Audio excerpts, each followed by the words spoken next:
lot to get up there. Yeah. So, All right, we'll call to order our meeting today. It's day 2 of our special strategic plan and budget retreat meeting.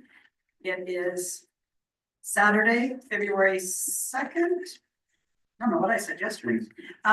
We're beginning our meeting at 9:39 a.m. We're at the Cultural Center in West Valley City at 1355 West, 3100 South.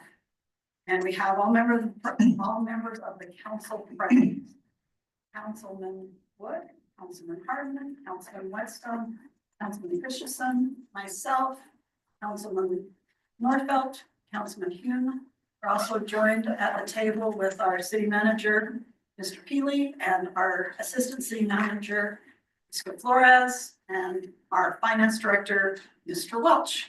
And then we have supporting staff to our side. So today we'll turn the time over to Mr. Peely and he'll run this morning's exercise. Thank you, Mayor. And thank you, Mayor and Council, for being here, taking this time. And all our staff, just want to recognize that again. I know, Mayor and Council, your 10 cents an hour stipend that you get is now cut down with every hour that you spend. And we can't do this without all of you here. And so thanks for making the time. And then our staff, I know, you know, we're employees of the city, but not getting paid extra for being here on Saturday. So appreciate all of you guys being here and taking the time as well. John, I don't know if you have any. Yeah, I'd like to reiterate that as well. With the staff, everybody here, I'm sure there was a little bit of reluctance to, oh, I gotta work on a Friday and part of a Saturday. But from my standpoint and discussions I've had, I hope you feel the same, but I think it's been extremely beneficial to you all, to you as a council as well, to kind of collaborate on these things, work together on these things, share each of our expertise to work through and make some decisions. Last night we went to dinner and I know it was brought up a few times with council, so that the rest of you know that they do appreciate you being here and being a part of this. So thank you, even though you were probably a little bit reluctant. We do appreciate it, and this is all better because we're all here.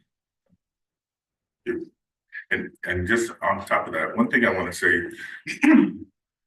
we're talking about our budget kickoff and the way we do budget. We're kind of with our budget team and our department heads. So we're aligning, and I've done things different. I appreciate Jim and his team accommodating and trying to get on the same page of how we're going to do it moving forward. One thing that may be different in the past that I want to say in front of staff is I would encourage you, council, if you have any questions as we bring forward our next step with our program mods, to contact the departments directly if you have any questions about it. Feel free. To me, I just think the more open it is, the more I guess like literally being in the same room together talking about the budget, it only helps. And figuratively being in the same room talking about the budget. So as we move forward, any questions you have of our staff, not only now, but anytime as we move through this process, we'll discuss that a little bit more as we get into our next steps. But right now, this is also one of the reasons why it's really important for all of us to be here. We just want to go through, like I mentioned yesterday, we just want to go through with each member of the council.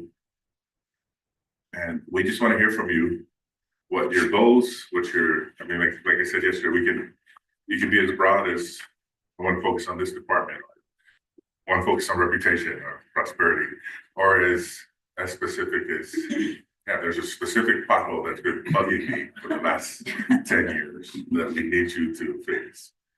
So we want to just go through that list, like I said, with all that we've gone through yesterday, with understanding where we are as a city, really trying to hone in on what we value as a city.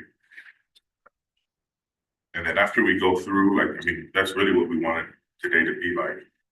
Next steps after that, we'll continue with our going through the program mods that have been submitted by staff. At some point, we will present what we've come up with, but we'll be open to talk to you about what, as well as with staff, why we've come to certain decisions. And I've always told, I'll tell my department heads, I've always told my department heads, you can disagree and we can have that open dialogue. And even having that open dialogue with the council, certain things. I mean, if we come after this, if we come through this time and we see certain things and we see certain projects that you are interested in, we'll go back to our budget committee and we'll make changes as well. So this is a small portion of what we've gone through this budget retreat, but I think one of the most important for you all to is what you, the project you're interested in, or what you're interested in for us to hear. And like I said, we'll talk maybe after that about next steps. But if we can, I think Lauren has this in a certain order. Maybe we just go in that order, or if you're okay with that. But so Lauren's going to take notes as you talk to kind of summarize what you're saying, so we have notes and that we can refer to. I'm thinking it might work better instead of one person taking up a lot of time, go around and then go around again. Oh, yeah, we can do it. Instead of, because we might have the same notes and Yeah. from a different perspective. Sure. My perspective of one issue might be different than presented We'll talk about maybe one issue. issue, and then Yeah, because you know, I probably have a lot. we can do it however. We can follow that. Right? You're good, go for it. Okay. So, probably the biggest thing, I'll start with this one. My hometown, we have the opportunity, the church is consolidating stakes and wards.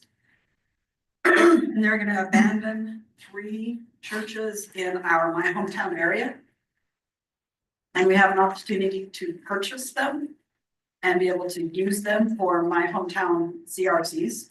So then we're not being restricted by the wards using those buildings. They'll take the steeples off, they'll take all of the sacred, everything that they consider the sacred sacrament table and things like that out. And then it'll just be a building for CRCs. And so I just wanted to make everybody aware we're kind of talking with the church about it and see if there's any strong opposition. Can I add a little bit? Yep. Remember, on top of that, we could even use for our recreation. Yes, because one parcel has a really big, Yeah, 6 Park. 6.5 acres. And then, of course, the gym's there, right? and then the one is the Lighthouse Church. And I've received a lot of emails already wanting the city to save it as a historical building. So this opportunity kind of takes care of 2 things. People that are attached to that building, the building still stays. It does have a lot of issues, but the people that are in that building now have solutions of how to fix the sewer and whatever else has the issues. So we know all the warts. Has maintenance gone through yet? We will. Yeah, maintenance is gonna go through and see what else. I don't know where my voice went this morning. Lucky. So I was just wondering I just want to make sure everybody knows so that we either move forward with support or if there's any questions. Where is that building now? Yeah. The Lighthouse Church? Yeah, 3900 south. and where are the other 2 locations? Whitehall is 3900 south and 200. Which is, the south is Whitehall Whitehall. Street or Drive, okay. Hillsdale, I'm not sure where that one is. So it's about 3200 south and 2900 west. We already use it as a CRC. It it's back in the neighborhood. And the church, you know, they've sold other abandoned buildings and gotten 3 times asking. So we're getting a really good deal, I think, on all of them. Scott understands land value better than I do. He didn't throw a fit. No, I think, I think we won't be hurt by our purchasing these. Well, and that was my way into it. In my own town, disappears 5 years from now. We'll get all of our money out. Plus, One, in my view, my hometown takes in all of our objectives up there, pretty much. I was doing, I did a little AI. What do governments do? You know, what are the city governments supposed to do? One of them was build and fund public spaces.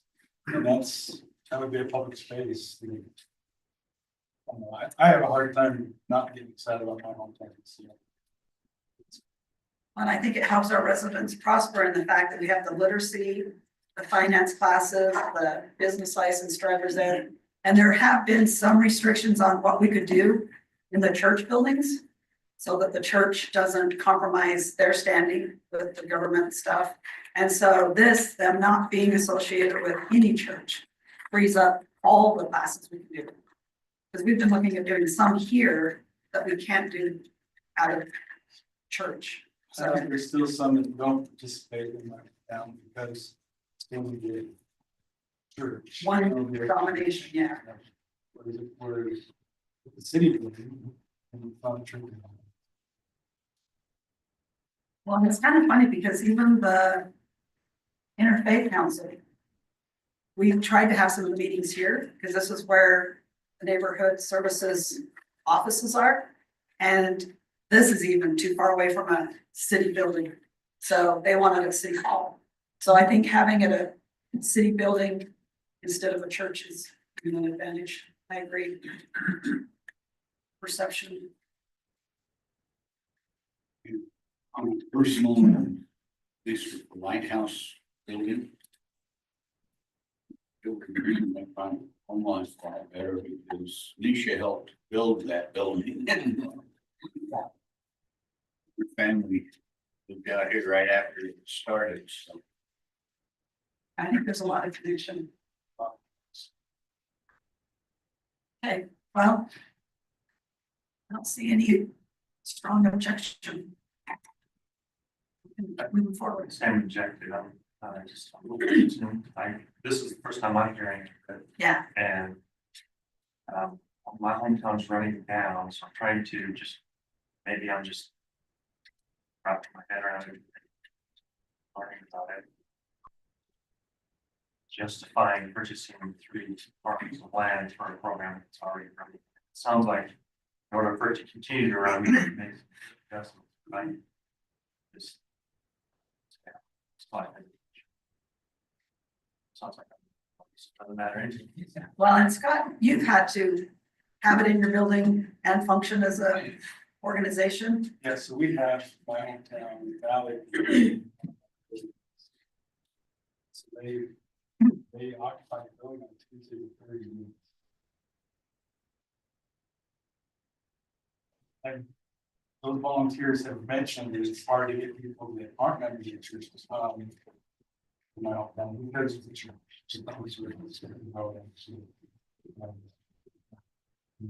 This would be really great because it's a city, it's not a church. The other thing, they're running out of space in our building, so they fill up all the classrooms and they have more people that want to participate. So. You know, we bought a building, it's all my hometown.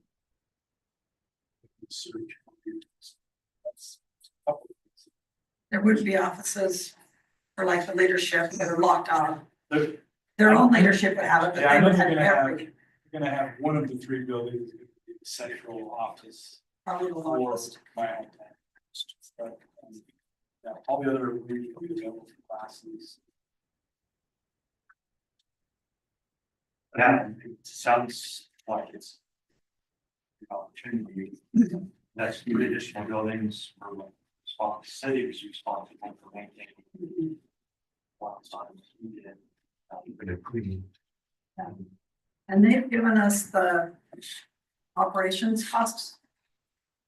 And only one was around 100,000, the rest were around 60 for utilities and maintenance and things like that. Annually, yeah. I know currently my hometown does a lot of the community buildings. I'm sure they could still do a lot of that. What the price have for 3 units, for 3 properties? You know, Yeah, They're about 2 million a piece. Give or take. $500,000. And I guess something else to think about, if the My Hometown program goes away. Then it would be up to the city to replace that management, leadership, whatever, because they run on volunteers, right, from my understanding. Actually someone tried to recruit me to do that. Wondered who, anyway, so that would just be a concern, is would we be willing as a city to step in and become what My Hometown? You know, developed. so another option we can do is, we have to support of my hometown, so it will increase, not decrease, we don't have to do that. Well, I think the goal is to spread my hometown across all of West Valley. Right. And then that kind of takes care of those with the help of volunteers. Yeah, I think the key really is to. Right here, right. Yeah, Craig. Craig has no opinion about it. Yeah, I know, but my feeling is that the leadership and volunteers is heavy on the church membership. I know the goal, my goal is to get more community involved.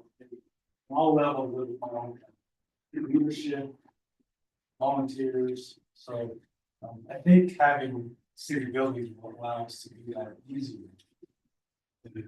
Community models. That makes sense?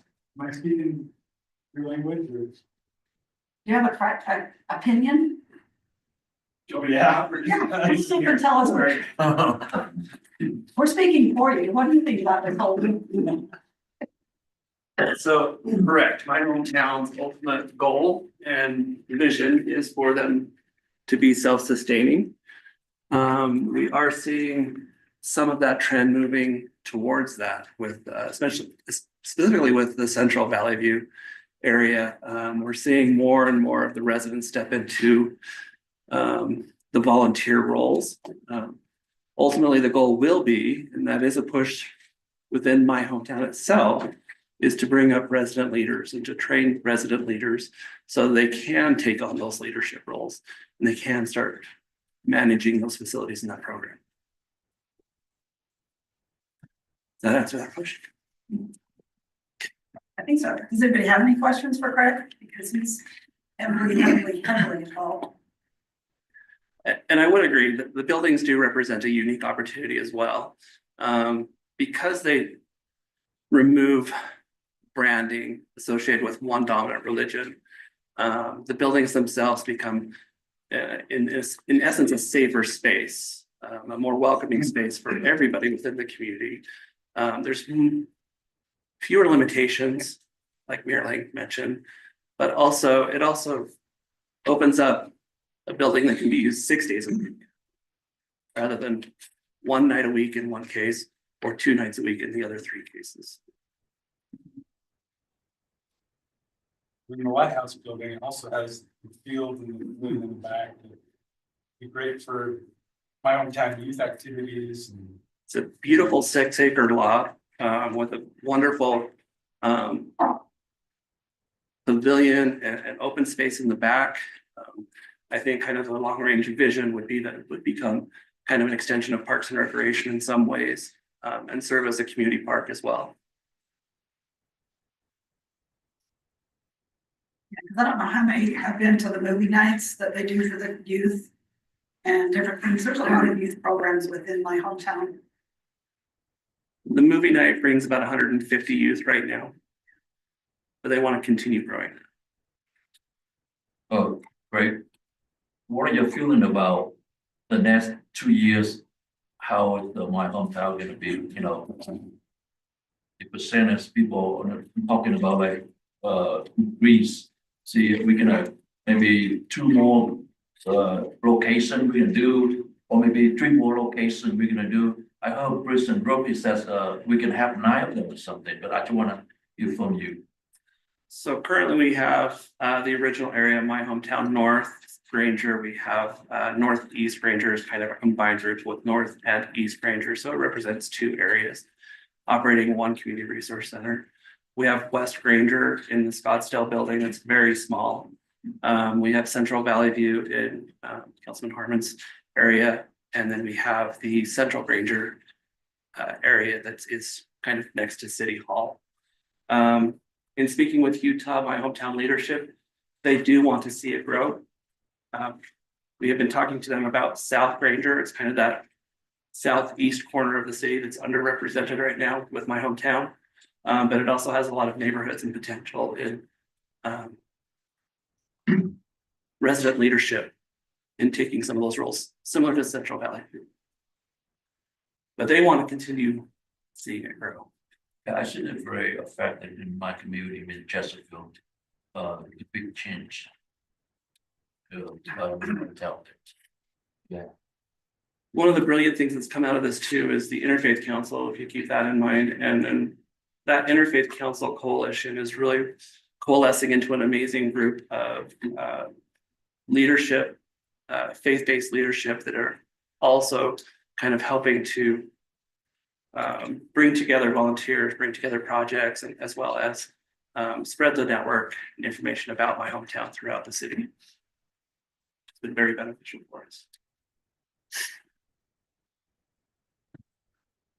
I think I know the answer to this. Like having city-owned buildings that are my hometown dedicated buildings would help the interfaith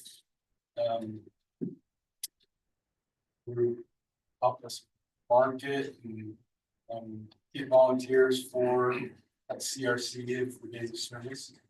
Just feels like they don't participate as much in the CRCs because they're in another denominational building. Does that make sense? I would probably agree with you. Like the Canadian Mosque doesn't participate as much as they would like to, probably simply based on the fact that the activities, the events, and the programming are taking place in a LDS facility. Mount Calvary Worship Center has less hesitation, but it just depends on the faith group and the faith institution as to what their comfort level is. Creating a neutral facility really kind of eliminates all of those boundaries and puts everybody on one level playing field, if you will. So it sounds like the operational costs are manageable, buildings, some upfront costs. Just for giving any more general fund or borrowing. Well, and you have a better idea of what it would cost me to have a search. And we have members of the community that are willing to, some volunteers, some, that's their job, so they know how much it will cost. My house building has some plumbing issues. The church estimated them at $50,000. I think it's probably close to $100,000. That's just some stuff we're gonna have to do with some of it. As far as the deal we're getting from the church, I mean, it's minimal amount. It's actually a rent option. Oh, yeah. First So- couple of years. For the first couple of years, we're just renting from the church. Like minimal monthly amounts that go to purchase if we ever purchase. And I've asked Greg, my hometown, who's negotiating with the church board for this, if we could stagger those purchases 3 years. Right now, they've given us a 2-year option, so we will purchase in 2 years. But maybe we buy one next year, 1 in 2 years, and then 1 in 3 years. So we can stagger that $2 million. I don't know. Yeah, so upfront, it's like 2,000 a month per church. Per building. But I like the rent go towards Yes, the principal, I think that's the awesome. But nobody do this in this kind of business, you know what I'm saying? It's beautiful. And then there'll be some renovations, like you mentioned. See, like, is that a city? yeah, they'll take what they want out of it. We're hoping they leave the pianos, some of the TVs. 'Cause I hear they have warehouses of TVs.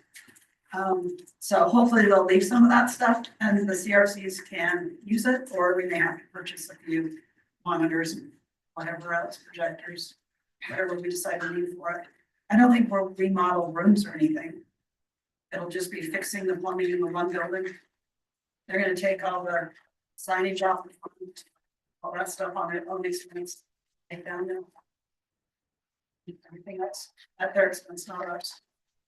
One more question for Greg. Do you have a team to recruit companies to donate money into the My Hometown?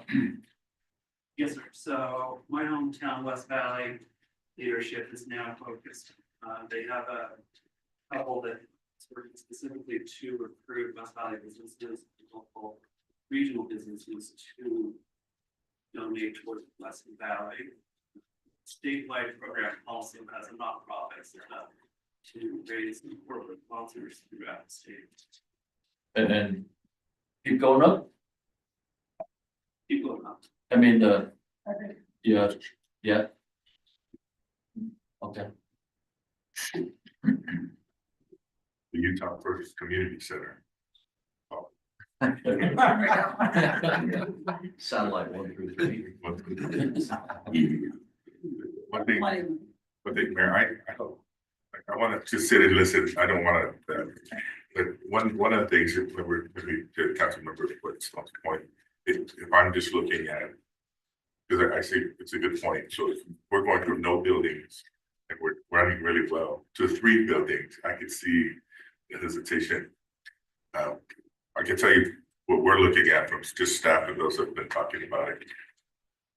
My hometown is certainly primary, but we can't find a park space. Like, we were to build 5-6 acres. We could buy it for 2 million, just the land. And so, I mean, they're basically gifting us maybe, what do you think, Scott, $6-7 million worth of equity? Because they're gifting us that, because if they listed this property, it would go for, so I want to buy like 10 of these and sell half of them. I wasn't gonna go there because. Public This is recorded, yeah. I don't wanna tell. Yeah, right, I mean, Tell people how much they're worth, because that's what I say, if my hometown goes away, the city's gonna be just fine, we bought it right, so. so just from a parks perspective, like, we couldn't afford to. I mean, the gym space, then the classroom space, so for my hometown, it'll be awesome, but also there's groups, like, was it the Muslims, Greg, was it Muslim scouting? We It's have like a scout troop multiple scout groups. that they wanted to be here, but you know, just to have it fill up space here, it'll be tough in the culture time. Like Celebration Center, but to have That's scouting groups, group out by you. Yeah. Yeah, they could use them. to have groups like that in the community on top of my town. And we couldn't, for $2 million, we couldn't get that land or just the land alone. Like, I think it's going for, our last appraisal is $1 million an acre for right now. So between all of them, I think it was 12 acres. 3 and 3 or something like that, 6.8 for one of them. And so, yeah, just the equity alone. Yeah, we can get that space.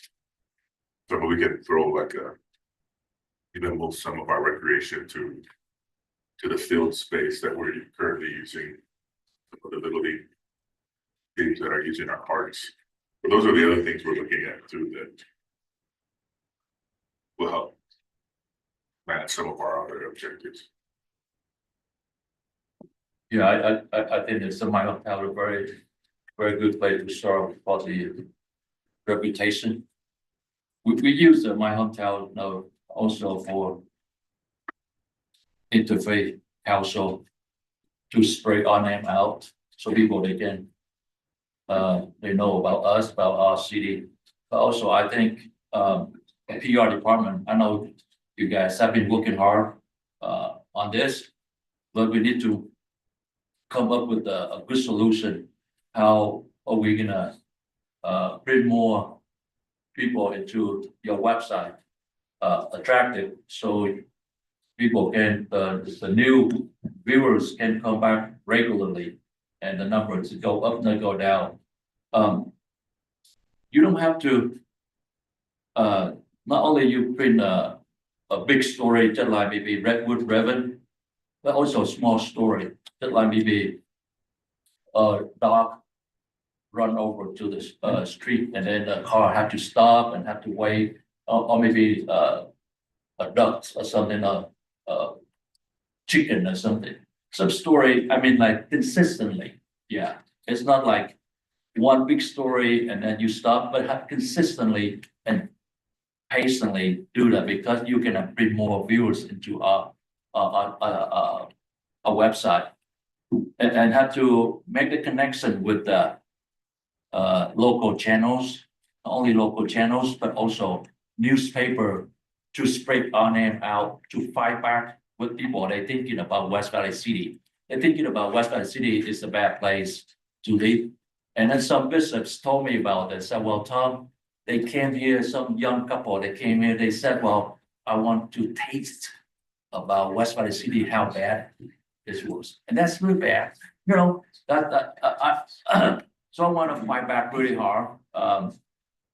And have to look into the websites, not only our website, but also other websites around the valley, around the nation. Try to figure out is the nice website attractive. And you don't have to do by yourself. You can ask people here in this room. They work together and make it very much, you know, people they think they can come back often. And that's how we fight back with the reputation. We bring our name up to the level we wanted to. Now we're very good, but we have to bring it up very, very high. That's what I'm thinking. And then I know you're working hard, but you have to work harder. Yeah, I'm so glad we have a meeting. We have every single one of you here, and you can hear it. Just like Mayor said, hold you accountable for that. And if you didn't do, I don't know, people will take care of that. Yeah. So we that's my opinions about the reputation. I do want to hear from other council members. On my hometown. Buildings. Talk about it. I think we can move to Tom's reputation, and I think my hometown is helping with that because I don't know how many of you go and help on the Surge projects.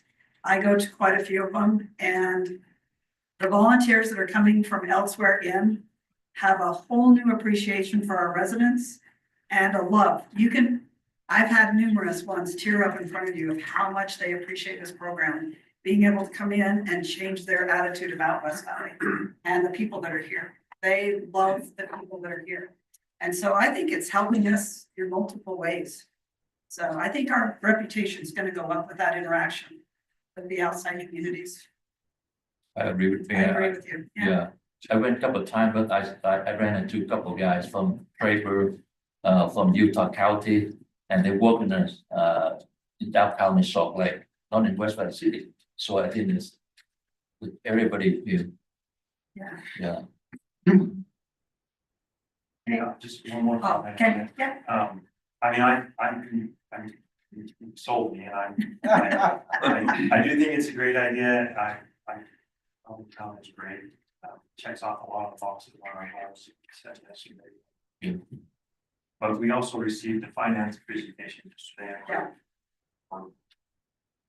Ever since Scott joined council, our general fund has decreased. Just gotta make sure that we have the resources to. Well, and that's why them allowing us to rent for 2 years and then slowly buy them is going to be a big help for us. Because that's what Nico's concern was, how will we find the money we need to be able to do that? And so that is a big concern as well. Yeah, Scott's like, can we have 3 years instead of 2 so we can spread them out, which was brilliant. Yeah. Because in other cities that they're selling them, they're coming out, they're wiping the church and putting high density. And I told them straight up, you won't be able to put high density in any of those locations because they're in the neighborhoods and it won't work. Because their price was gonna be different, thinking they could put commercial or high density on it. And not even thinking, my mouth just said, nope, that's not good, didn't I? It was like, it came out a little faster than I expected it would. But that's just my knee-jerk reaction whenever anybody says that stuff. So. All right. Councilman Harmon. I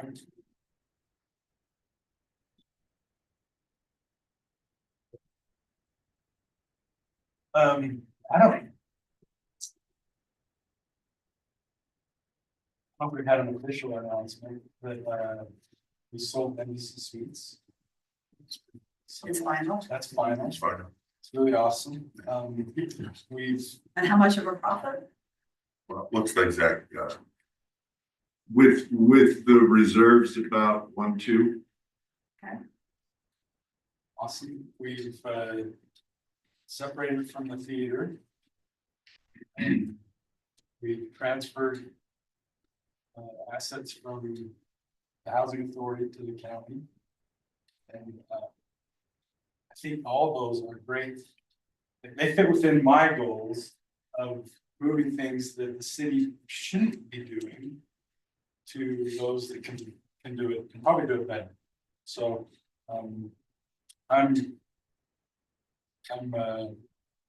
well, I looked at, like I said, ChatGPT, what do city governments do and do well? Well, they regulate land use. We do that until the state says we can't. It provides public services like trash and fire and police and streets. again, until the state says. Yeah. We enforce city-specific laws.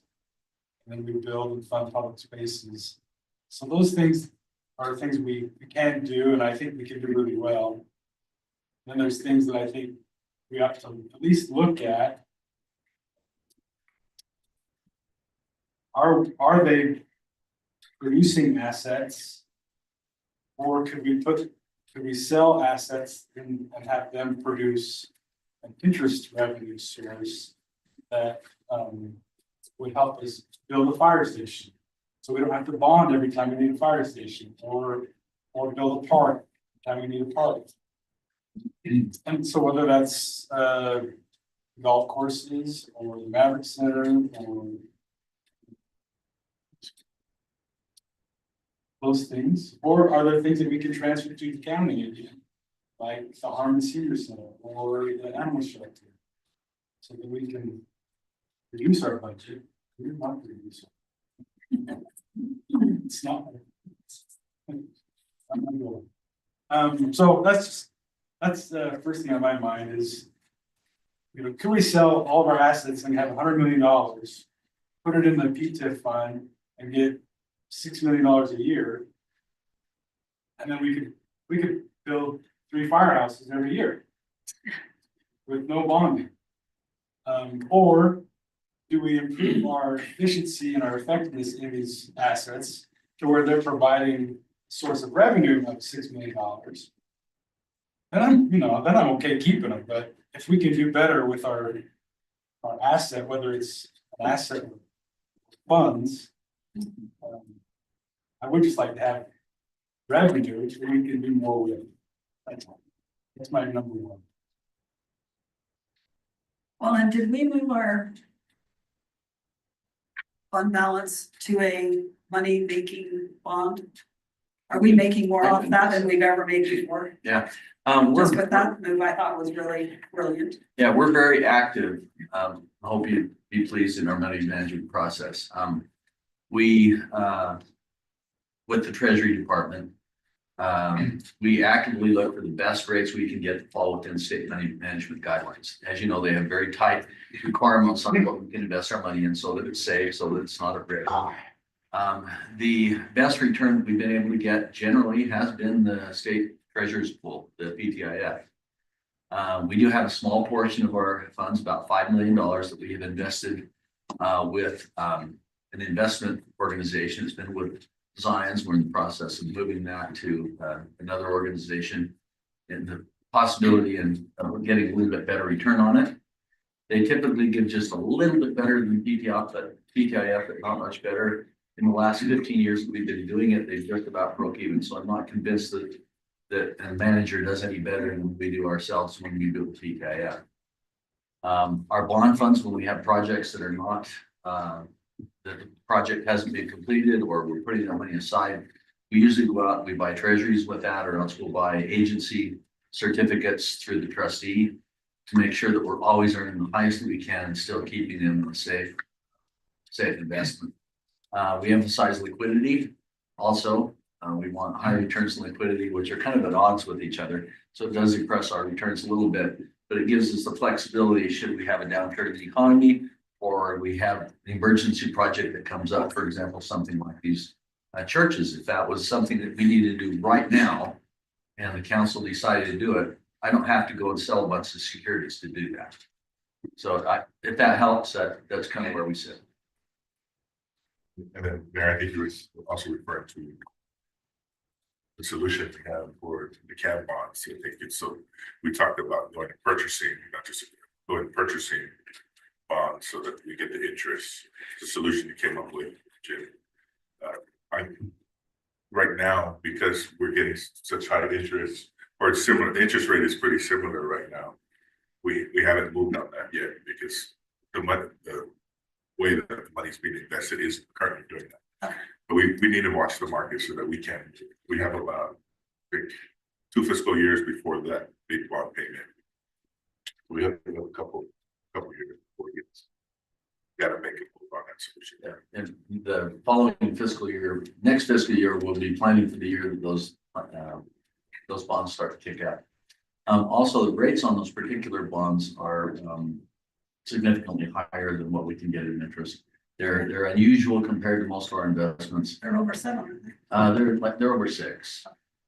We have also actively tried to refinance everything at the lowest rates possible. We have some bonds that are less than 2% right now. You've seen this come to the council quite a bit, and it's always to save money. That one, we're gonna have to figure that one out, and we're working on it. I agree with Scott. We need to get out the private sector, for example, like the hotel. We made it 1.2, and it's a wonderful. Back to you guys, it's wonderful.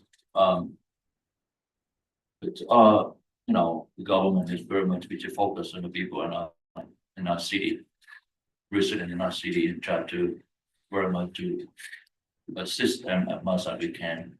We cannot compete with the private sector, and that's not the way we do. And we're not going to do good at it because the private sector, they have good training and they're professional people, and we are professional people in a certain area. It's the government area, so we get out. Just like golf course, 2 of them, we subsidize money to people. Actually, people in our city not using that money, but people from outside of the city use that money. I think that's very not pretty good for residents here in our city. And we would want to do something in the future. We don't have money to do a right-of fund. For example, we want to beautify our city. Want to build, like Scott said, like fire station. We have to bond. We have to borrow money from local banks. That's a hassle, and that's bad for our city. Because sometimes the interest rate, you just mentioned interest rates are low and sometimes high. But not very good, for our taxpayers. So I think we try to get out as much as we can to try to use the money. And if in our pocket and we can keep that, we can do a big thing for our city, for our resident here. Our city. So Jim, you said the golf courses are making money, we only subsidize maintenance? Do they Golf make enough that they really do pay for their own maintenance, or are we really subsidizing? They pretty much break even on their operations. I don't know if you remember the numbers that I gave you showed that these general fund subsidized them approximately $500,000 each this fiscal year. That was because they generated enough to pretty much cover their operations, but not their improvements. So when bridges go out, when pumps fail, they don't have fund balance or they don't have cash flow to cover those. So there were two that were really subsidizing heavy, which was the fitness center. What was the other? Cultural centers. And the cultural center. So we have a new. I don't know what to do with the fitness center. I don't know if we raise prices to the fact that nobody comes or how it sustains itself. That's cost. Pardon? That's cost. Cut the cost? Yeah. Because the fitness center isn't including the park and the outdoor pool, or is it?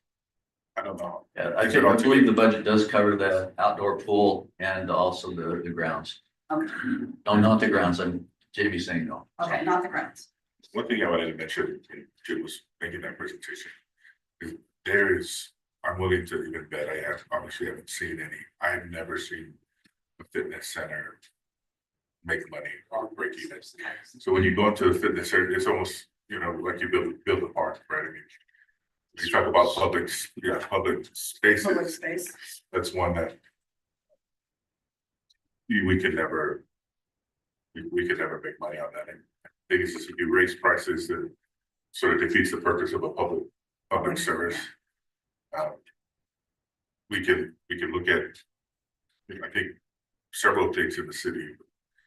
With the fitness center, rec center, like I said, I don't know of any, and the fact that we don't have the debt on it, we're in a lot better position. Like if you pull the budget out, pick any city that has a fitness center, you'll probably see them more in the hole than we are, just because there's usually debt that's attached to it. But what I like about the fitness center, and I say that because my family's there every single day, Yeah. but you guys, but it's been like 30 years. Yeah, well, 99. Usually, you have the bond, and then by this time you're having the bond for a whole new fitness center, and it's been kept up really well. So there's obviously improvements that need to be made all the time. The older it gets, you're going to continue to have improvements. I think it's been kept really well to where we're taking advantage of these years where we don't have to bond again to demolish it. And so we're in a position right now that we're probably in a better situation there than I would say any other city, because I would say I don't know, obviously every other city, but I haven't seen many cities that don't have a perpetual debt service that they're just cycling through on the rec center. I don't know what the original debt, when that fell off, that debt service fell off. But It paid off a couple of years ago. I think it was 2.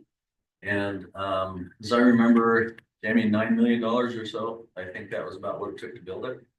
And it was tied to. oh, that's right. It's been a couple of years ago. We also tied it to some essential services that gets a little bit better rate. So when you tie it to a fire station or something, you go and out, you sell the market, they say, well, city is more likely to default on a fitness center than it is a fire station, right? They're never going to cut fire services. So that's one of the little games that is played. So efficiencies also, when you go out to the bond market, we gain those on a bigger bond is better than a little bond because you have fixed cost. So if you're going to do a fire station and a fitness center and a building like a church or something like that, it's better to put them all together.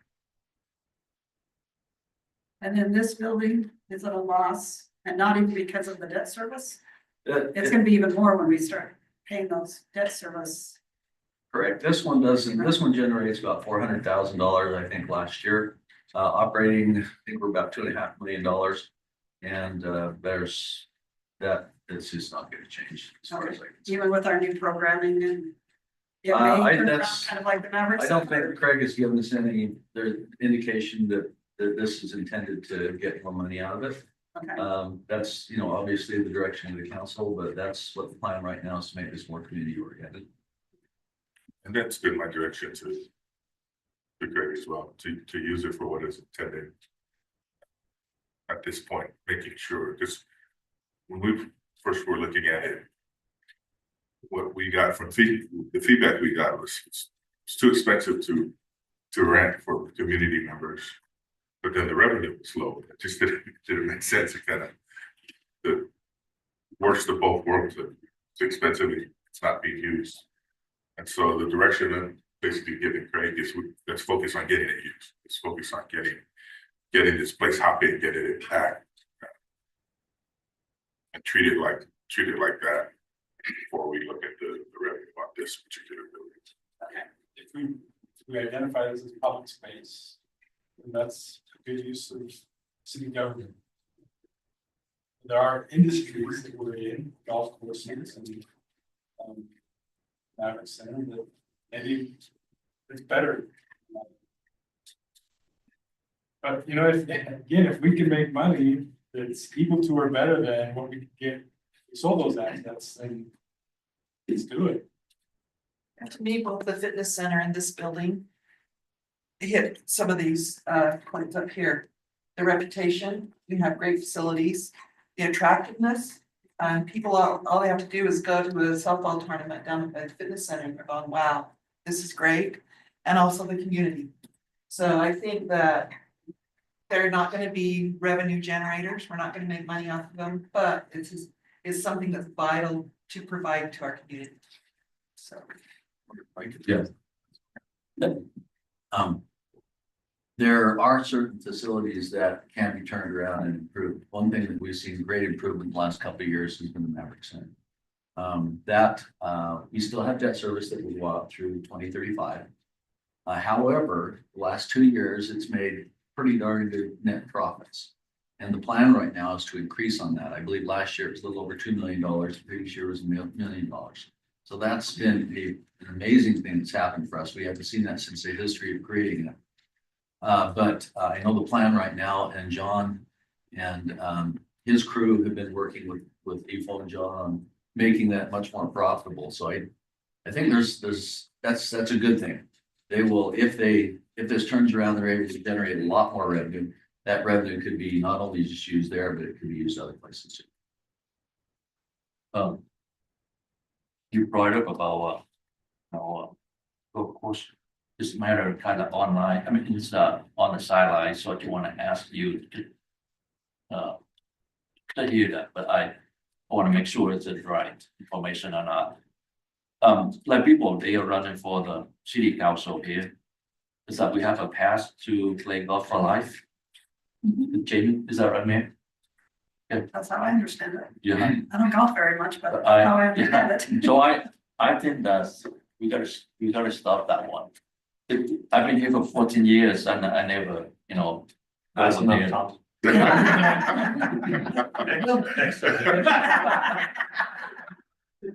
I think you will appreciate that.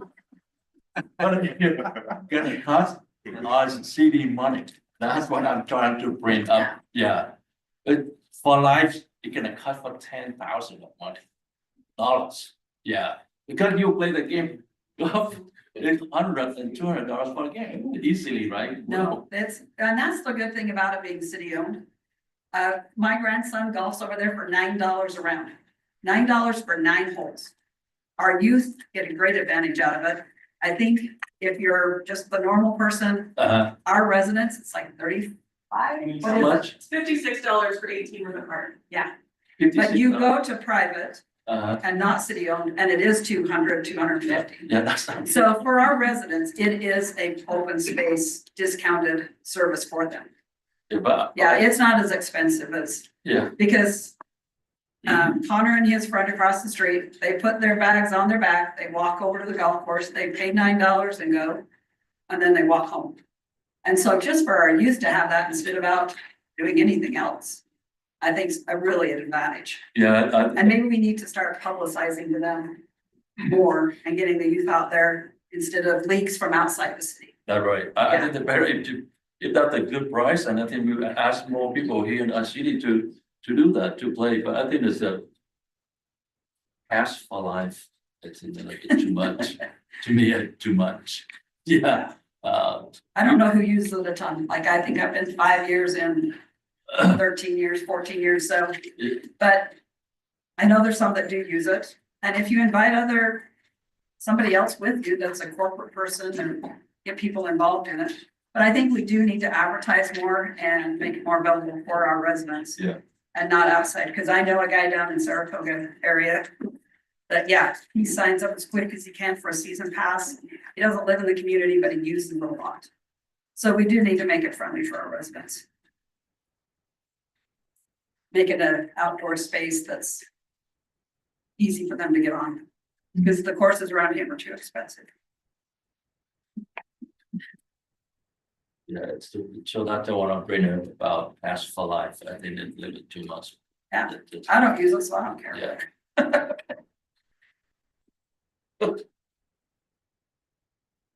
All right, who's next? Scott, is that the end of yours? Or do you want to bring up more on that? I'm okay for now. Okay, I can't see who's next. Who's next, Lauren? There we go. Will,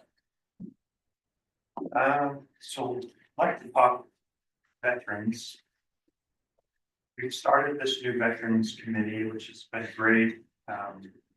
We'd like to see a little more participation. I don't want it to get so big that we get bogged down and can't accomplish anything, but so far, it's been great. We've accomplished some great things.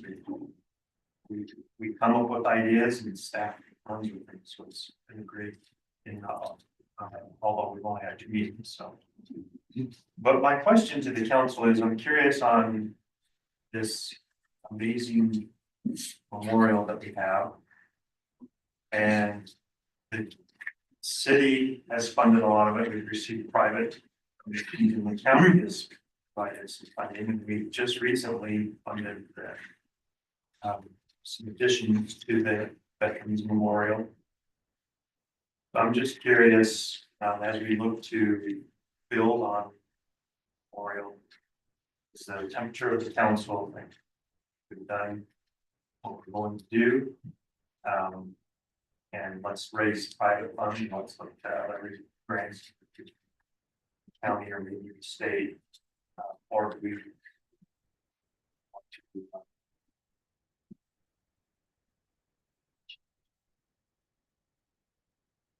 and events.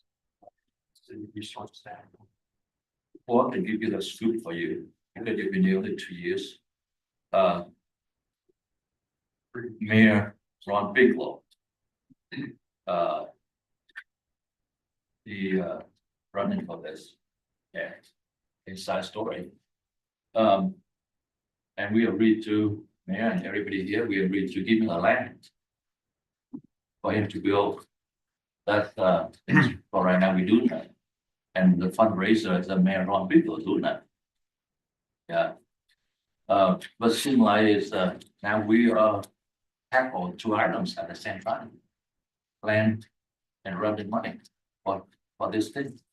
I promised him I support him, but to the point I don't think I'm gonna support him anymore because this is his job.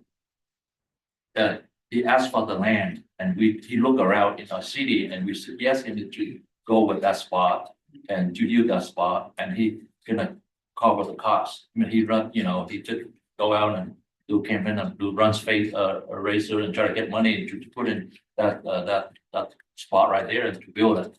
But it seems like we are building right now and we're doing everything right now, includes for the land.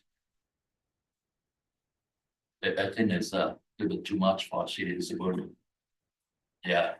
And I support him because I promised him, I said, well, I support you, but support to this point for right now, but I don't know the future anymore. monies, I'm not gonna support. Yeah, not the story. I think it's more important. I'm trying to see this now. Issue. Look,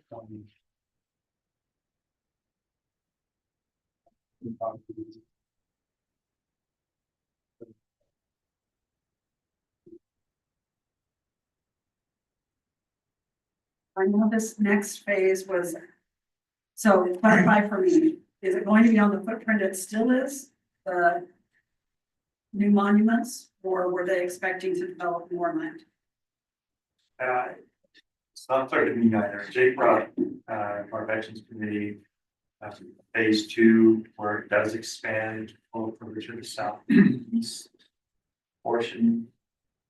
But I'm not sure if that's funded. That may just be. If any percent wrong, but I know we're getting, so if we, with committing to putting that on land, so we get no credit with the state, I mean, the county for the value of the land, which Mayor Bigelow thought that was part of the formula. And so we would get more assistance, and we did not.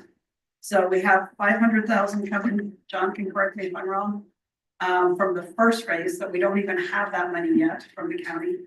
And then the second phase, our commitment was 600, I think, and we're gonna get 400 from the county.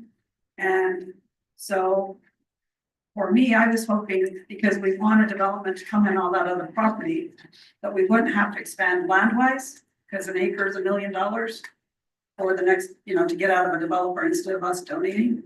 So if we could consolidate it on the land that it's on now and not grow it anymore, but be sensitive to what comes around us, so it doesn't end up being. Yeah, and not be a place of reference. Be mindful of that, but take another acre, acre and a half to the south. I don't know who on the council would support that or not at this point, or if we can just keep it all on that original footprint. are you talking about the original footprint?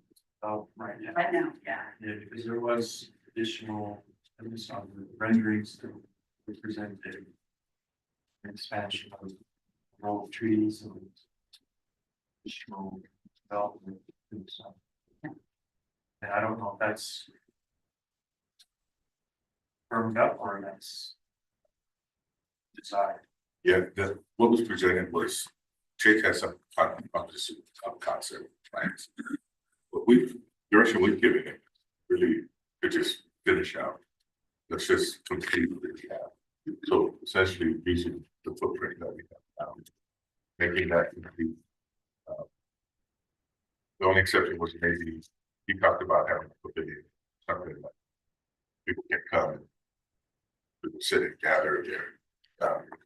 The veterans committee could weigh in on that, if that's something, veterans park manager of the previous city. We started thinking about taking down. Well, and with the homeless shelter being so near, I mean, even our city park, the baseball fields, the dugouts, there are homeless that camp there. Anywhere there's any kind of shelter and a place to lay down, that's where they tend to go. So for myself personally, with as close as it is to the homeless shelter, I would prefer not to have a building. I think we'll put it up and then we'll realize that it's a place for them to live, and we'll be taking it down really quick. Yeah, that was Jake's, like I said, I've had one before. And it really, it wasn't, the homeless were concerned about is, Yeah, because you're not supposed to. yeah, but it was, what it was, we were concerned about was people coming blasting their music and, having a full on party, which they would in the pavilion. And then, when it's sacred ground over there, kind of didn't want that anymore, but that's the only exception. I think, John, do you have any thoughts on that? I mean, I was gonna say staff perspective, but I think me and John are the only one that weighed in. Yeah.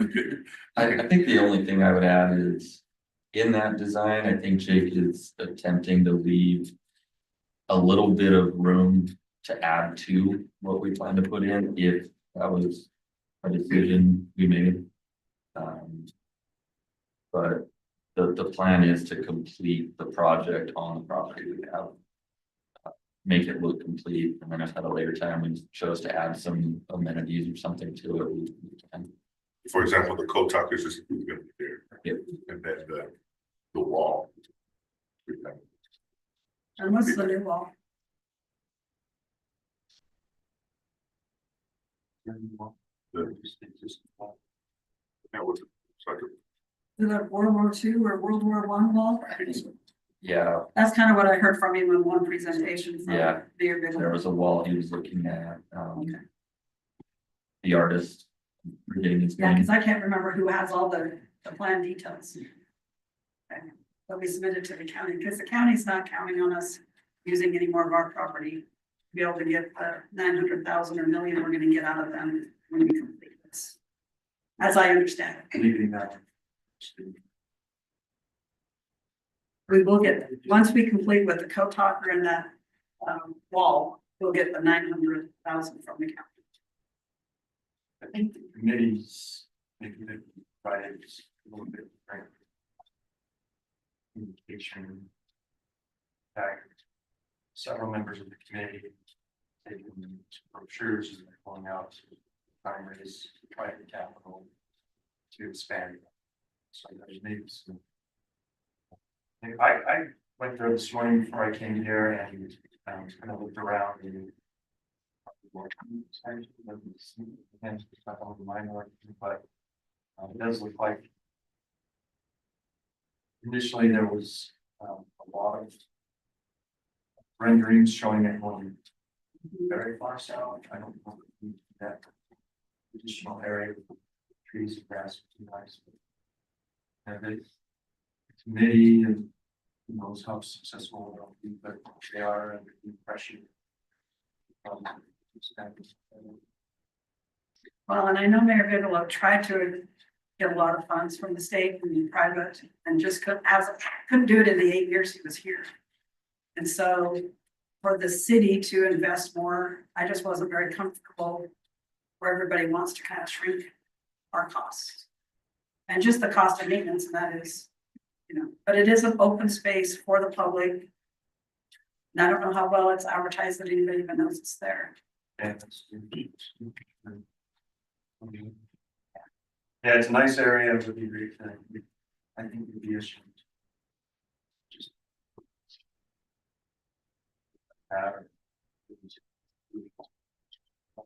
Yeah, and so maybe the fundraising would change the mind.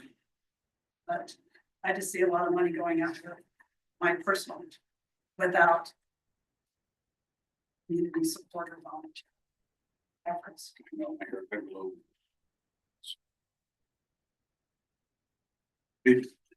Yeah. Raising money. Don't think it.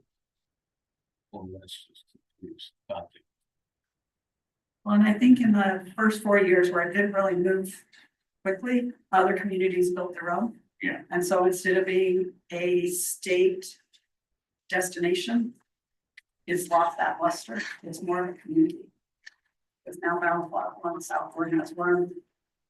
Beaversville has one in their St. Paul, so I think it kind of lost that. Cedar City had one, but they did something wrong with it. Distribute, example, members of the unit there. Oh, really? My son's a strong supporter. Oh, yeah. They put up a different memorial. Oh, okay. I am supporting Maryland. I think it's not our job to do the Maryland big law, to ask for the land, small piece, so he told us he will do, he would do fundraiser, try to figure out, but I think like Maryland says 8 years, but he couldn't do much, and I think that we not gonna jump in and take over the ship. But then the second thing is Maryland also, she mentioned about also E4 says right now it's 1 acre is $1 million. It's a lot of money, and we can do a lot of good things. $1 million for our city. So I think I just support the current plan we have right now, but for I don't think they're gonna vote for that. be honest with you.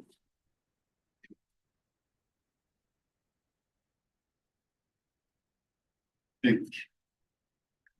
Look at it. We had to reclaim raw land. We covered everything else. That takes a little bit of time to put into a park. Make it. We need to look at the investment. Range too. We are planting trees, the trees aren't. Trying to keep wanting. Oh, and it does fit into. Oh, yeah. Practice unity.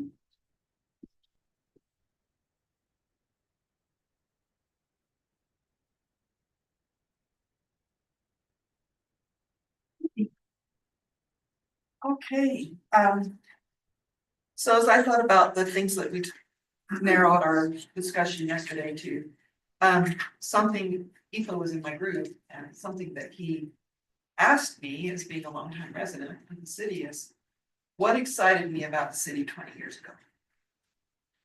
And what's going to excite me about the city 20 years in the future?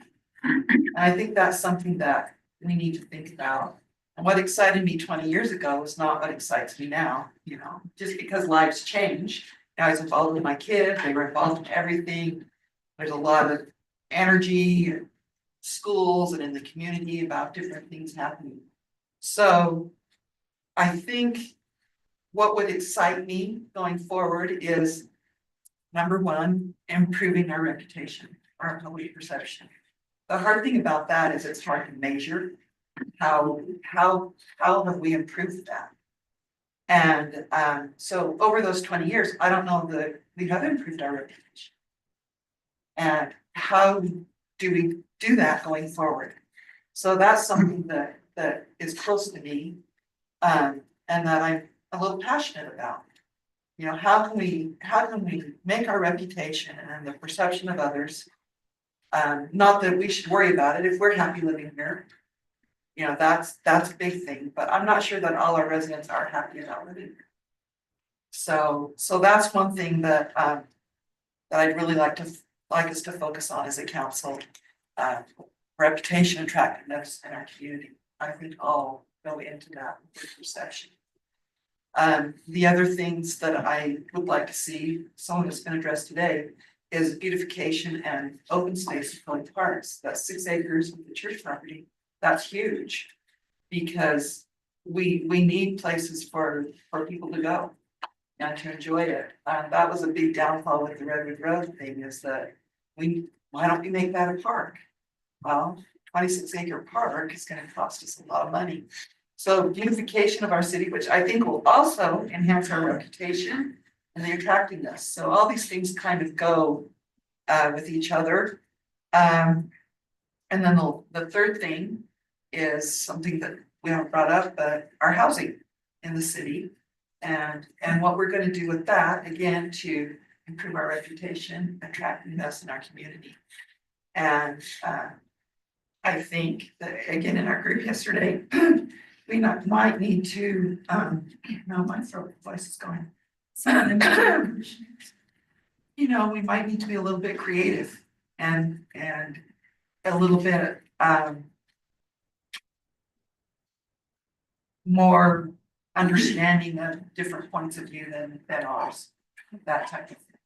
So I think those are the things, our public perception, our reputation, our beautification of our city, and what we're gonna do with creating housing opportunities for people to come and live in our city.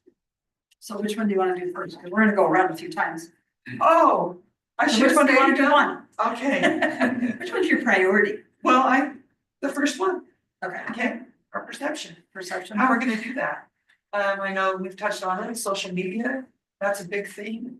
How do we educate our media outlets to not leave the worst story in the day in West Valley City? You know, how can we change that tone? How can we change the message? So that's something, and I think if we can work on that, a lot of other things might fall into place. I don't know. And I'm sure that's something that you've talked about way before I ever joined the council 3 weeks ago.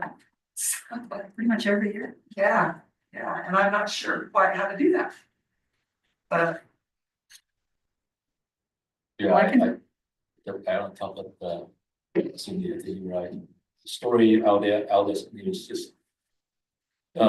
RJ's bad guy from West Jordan. Start from that somehow, somewhere, and then, I don't know, come up to West Valley City, but they told a story about West Valley Yeah, City. they don't say that Yeah. the person driving the car was from Murray. Yeah. They leave apprehended, and I don't know why the criminals have not figured out that no They're one, going- it's no not criminal here. leaves West Valley. Yeah. We take care of it, and all the other agencies are just chasing them, but we end it. Yeah. They shouldn't even come here, but they always do. you know, and our city will never be perfect and bad things happen every place. Oh, yeah. So, you know, that's just something I'm pretty passionate about is, and I've lived here a long time. And, you know, I don't wanna become compliant or like, well, that's just how it is. So, you know, and I think just the people that applied for this open position, we have amazing people that live in the city. And I think people don't realize that. And I think we need to promote the good things, we have so many good people that live in the state. Well, and I think Chiefs would tell us that we're like number 5 in crime, Right. not number 1, 2, 3, 4. I don't know who 1, 2, 3, 4 are, but that's who needs to be publicized more than us. South Salt Lake, Anne Marie. I think maybe this question we can ask our department heads, can give us a feedback or something. And kind of like open meetings, so everybody can jump in for this one. How we make our city, you know, our reputation a little bit better. How we do that? Maybe you can help us out. Yeah. Sam's department.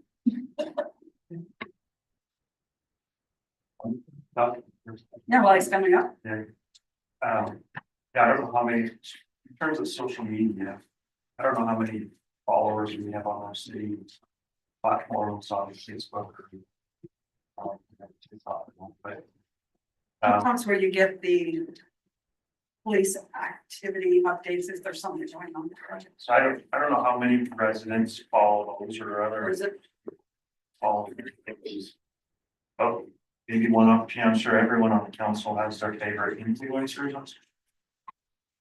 I don't do it, so I don't know. So, is that an opportunity to engage influencers to come to the Maverick Center and live stream or go to our golf course and say, this is an amazing golf course, or influencers are big now. I don't follow them. I've heard about them, but, is that an opportunity?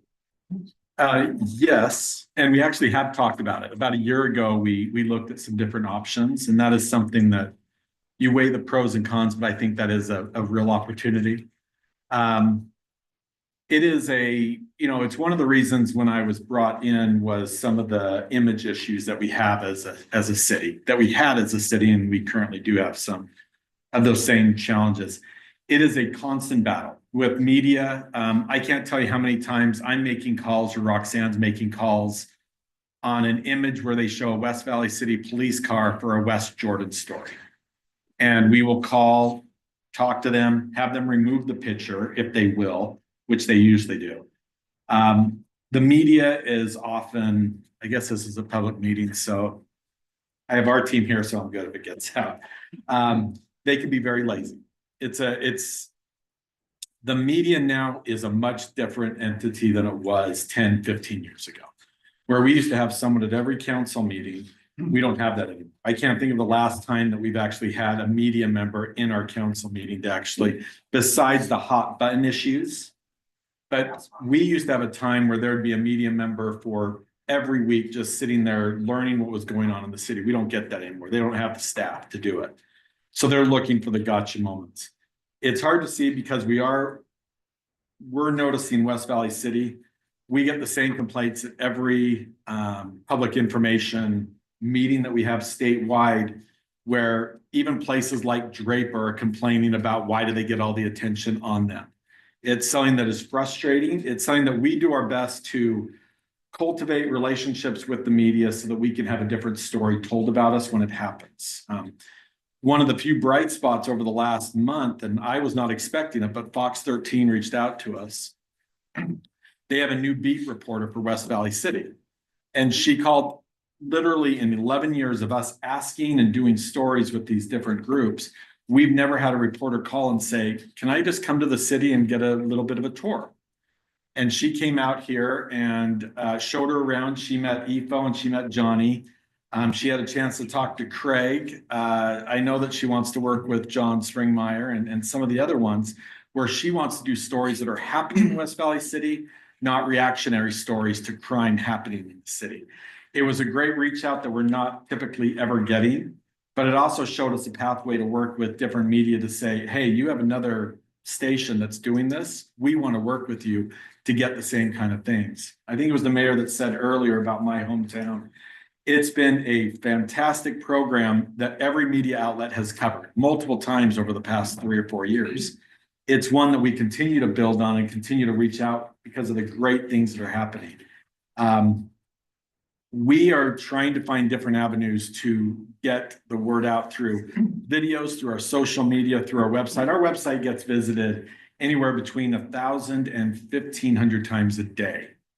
And so we often will you'll notice banners on our website that talk about our different events that we have going on in the city, trying to make more people aware, but also media, when they check our website, will want to come to these different stories. We still send out the press releases.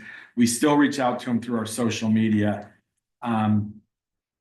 With Efo being here, as we continue to look valley-wide, we really want our residents to be proud of the good work that we're doing and trying to find different ways to let our own public or let our own residents know what we're doing here. We've got a lot of work to continue to do on that, to find the different outlets. We have a very diverse group of residents that get their information about the city through various ways, and we're trying to capitalize on that in a stronger way. So I am always happy to have any of you reach out with ideas. I think the influencer idea is one that we do need to take seriously. It's a crazy world that that's what people are doing, but it's something that we need to be aware of. Yes, ma'am. Well, and at the greenhouse, I have influencers that kind of hint, you give me a discount or you give me my pots and I'll blast them out there. And I said, we already sell out. I can't take any more customers, so please no, and just pay for your pots. But maybe giving tickets to the Maverick Center or USAN or whatever needs the attention would be a good thing to West Fest, even though it doesn't really cost anything, but inviting them through, giving them perks that would get them to blast it out. I think that is a very valid. We had an influencer that reached out to us about a year ago, and I'm trying to think of the costs that were associated, but it was for a few hours a month, it was about $3,000 a month to do it. And that was to get 1 or 2 stories a week. The idea of giving out tickets or other things, I think, is something that we can definitely look at. If you're attaching dollar figures to it, it is not cheap, and you have to weigh on, does it come off as a paid advertisement, which we may or may not care about depending on how it's done, or does it come off as authentic, which I think we'd all want it to be. If you get the higher level people that are, the 100,000 followers or more, which there are not a ton in Utah, but there are still a decent amount of that, you're looking at some significant costs to doing that. But it's something that we are happy to look into more to understand that field better. One thing, Sam and I did, we talked about this as our first meeting, probably, right? Yeah. Over the last year. Almost a year. So I've had a little different take on this coming in, not a West Valley native resident, but I have been a wannabe West Valley from afar. I've had friends here, family members that have lived here. A couple of things, and I've even shared this with staff. So I haven't seen the type of pride in from our residents that in any other city. Like, I don't know if any other city has their people that tattoo West Valley on them. Like they actually have West Valley tattooed on them. That people actually go out and make West Valley gear and sell them. One of the highest selling hats, like I think Liz was the West Valley hat. So there's a group of people that West Valley is like a source of pride for our residents. Now, for some, it's for not so good reasons. Right?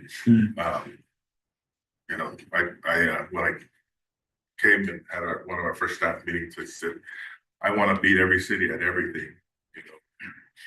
And the mantra for West Valley, we'll beat you at everything and maybe beat you up if you take us off. We'll take you off.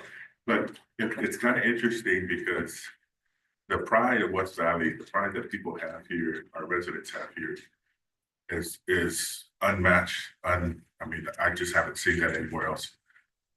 I think if we're talking about a plan, the plan is to help our residents understand other reasons to be proud of West Valley. So I've shared this before. Jonathan can even give you some real facts about some of the things that's going on. If we're going to get to Mars, we got a company here that's going to be involved in that.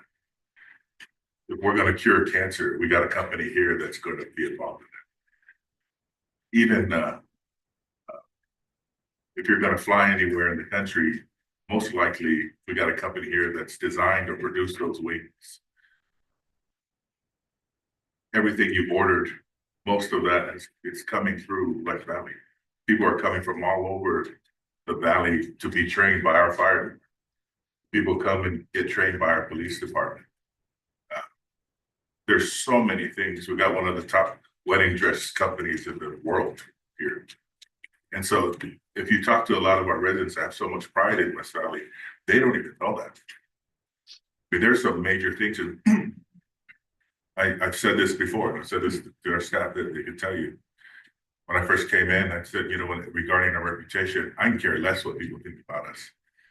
What I do care when I talk about reputation is I want our residents to think highly of us.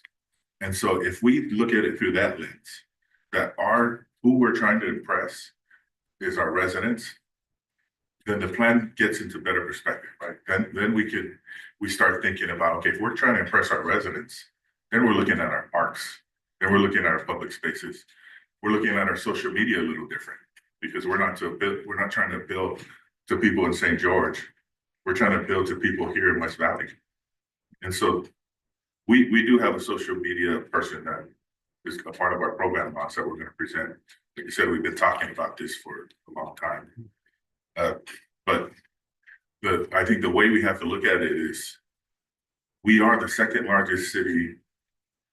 What do we care about these podunk cities and what they think about us?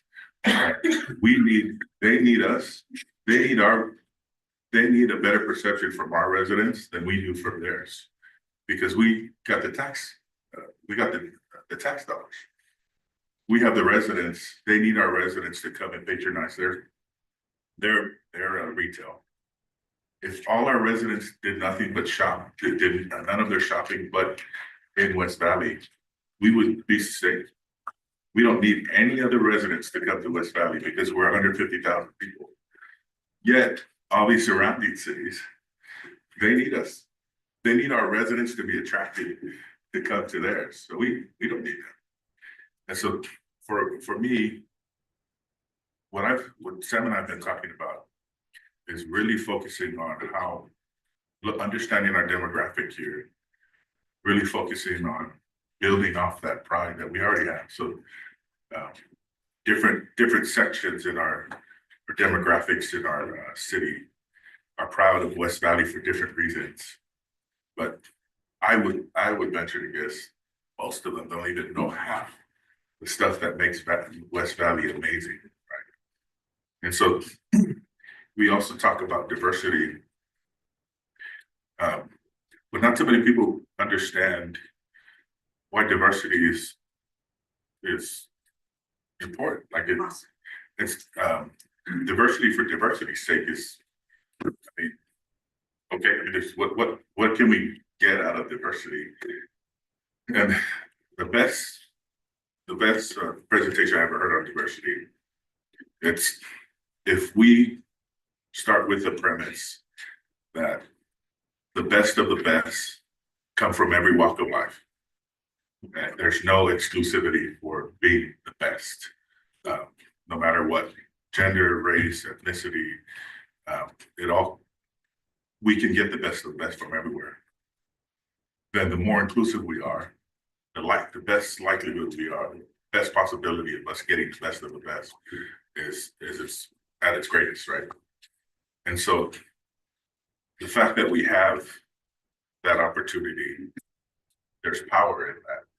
And it's not just embrace it, but capitalize on it, capitalize on what we have here. And so understanding the reason why diversity is powerful in our city is another thing. Location, right? I mean, there's no better location than West Valley, right? Corridors, close to the airport, but yet we're not downtown. So there's so much about West Valley that's just amazing.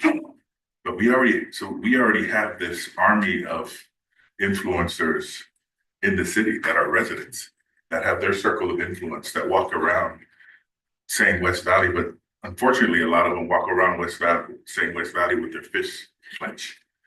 We're proud and we have this chip on our shoulder, right? But we have so much to be proud of that's not even talked about. And so if you talk about a plan, that's our plan. So this upcoming year, as we present our social media person, that's what we're going to be pushing. At least that's what we've talked about. Pushing is focusing on our residents. So when we look at that, then we're thinking about festivals, right? We're thinking about places where we can gather so that we can build that community. And then those are our people that are going to go out with the West Valley tattoos and have a pride in West Valley. Those are the people that are going to send this message out to everyone. But we're coming with a plan with social media. I think Sam and I have been going back and forth for, like I said, since I got here. And we'll bring to you a plan that's I think you'll be happy with. But that's where we'll start anyway. Like Sam said, we'd love to any direction that you have for us. People love my West Valley hometown shirt, so we just need more West Valley shirts. Yeah. They're classic. Right, so as you notice, we also talked about increasing swag, right? Just getting that pride, out there, or building upon the pride that we already have. Sam, do you have any? No, I think you said it all.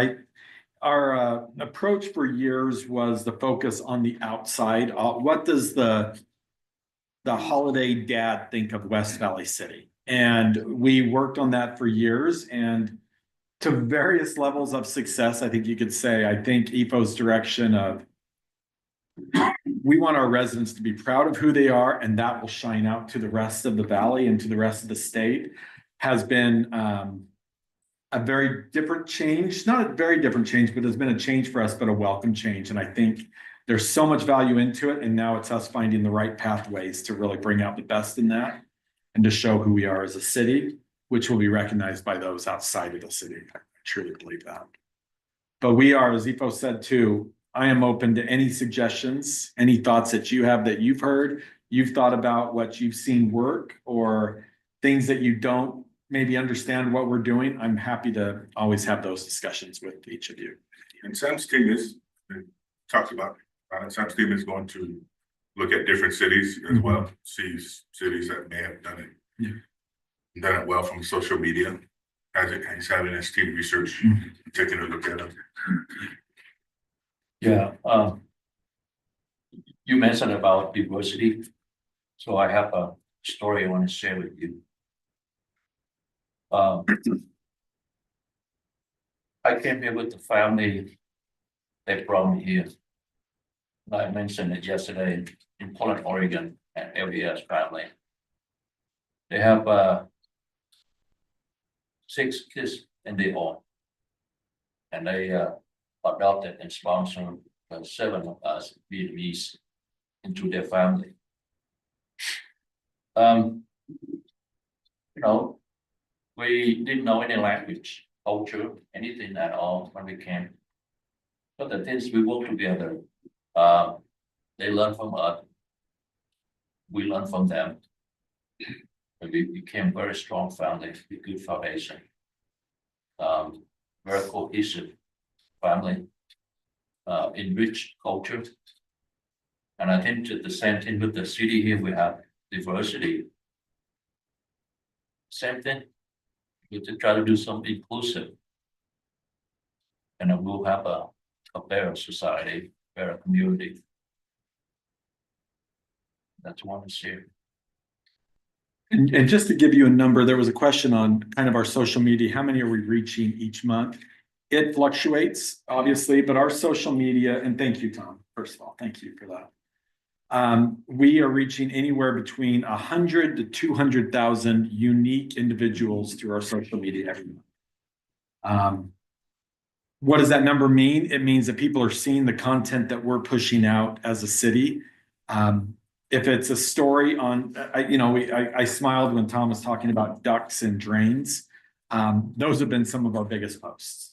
We have a firefighter that pulls that duck right out of a drain and people love it. And we get a lot of unique viewers to it. But that's about our numbers that we're looking at. Anywhere between 100 and 200,000 of unique individuals are seeing something that we're putting out there.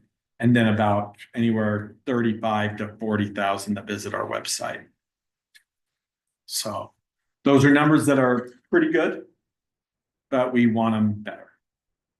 I think we talked about an indicator increasing our followers, though, right?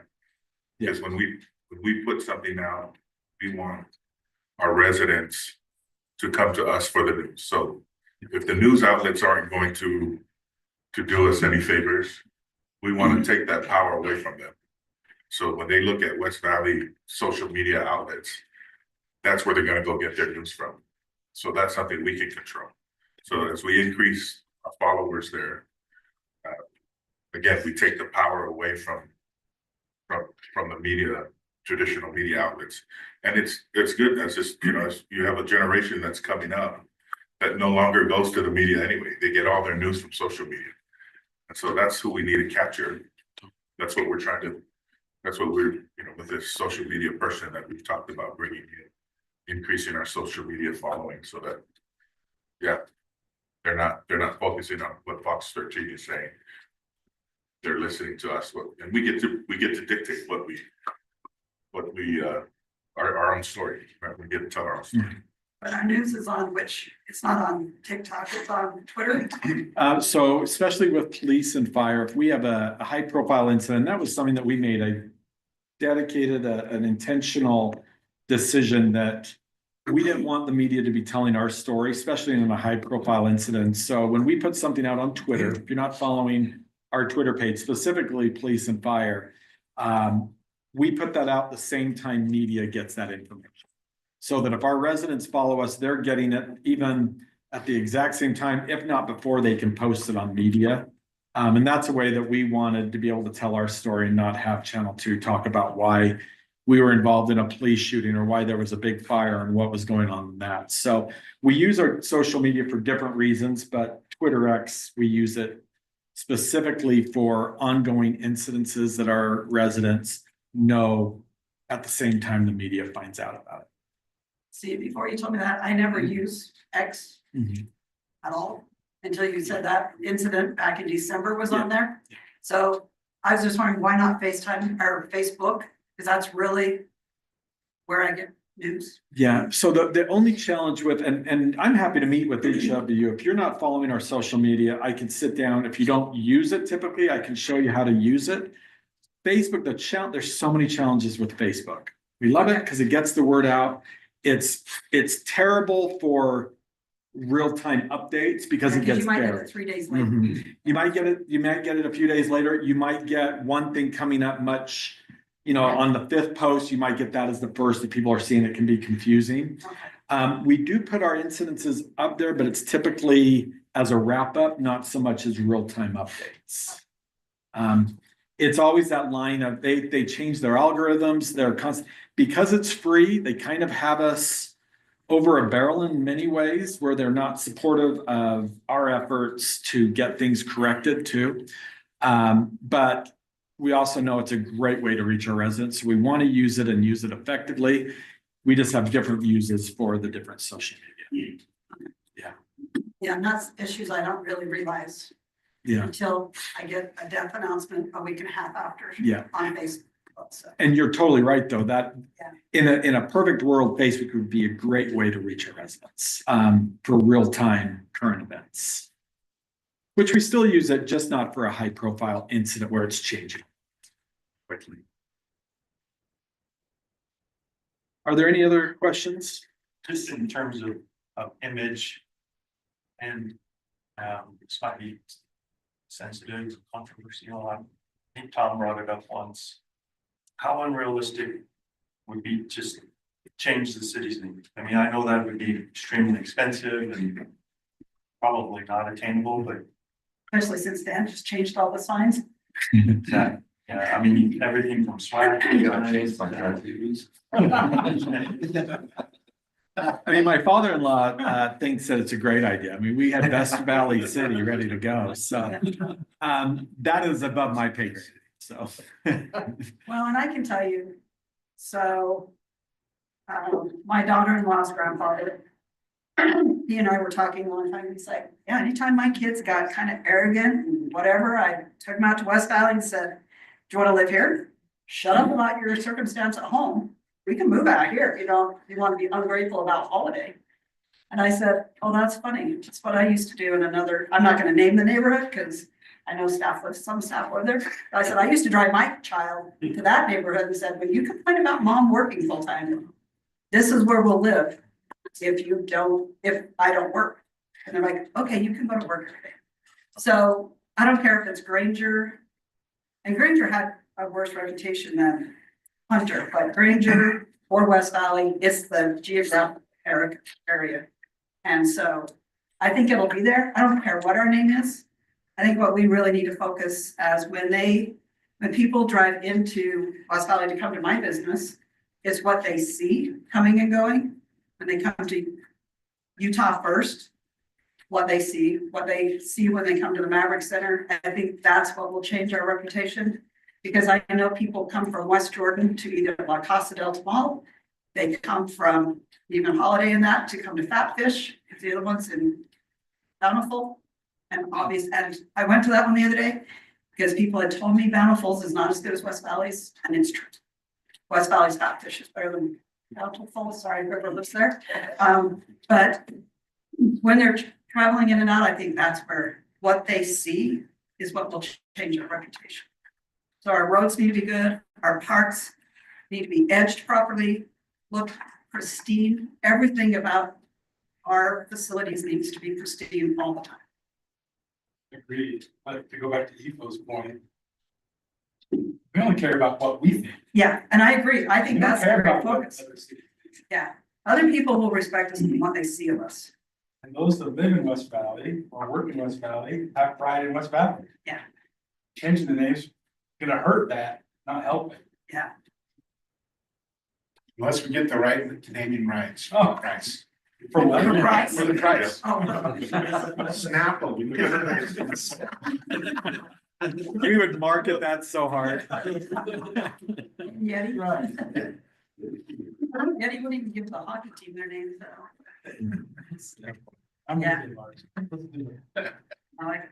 I was thinking about, change the name, also have to change the inside, not Yeah. the outside, the internal, and also external. How we run the city, limitation and everything, and how to make the city better, I think it's a very important. If we change that way, good, I think we will turn around very good too. Before I was frustrated, to be honest with you, in the past, very frustrated. So I want to change the name, yeah, and have a new system.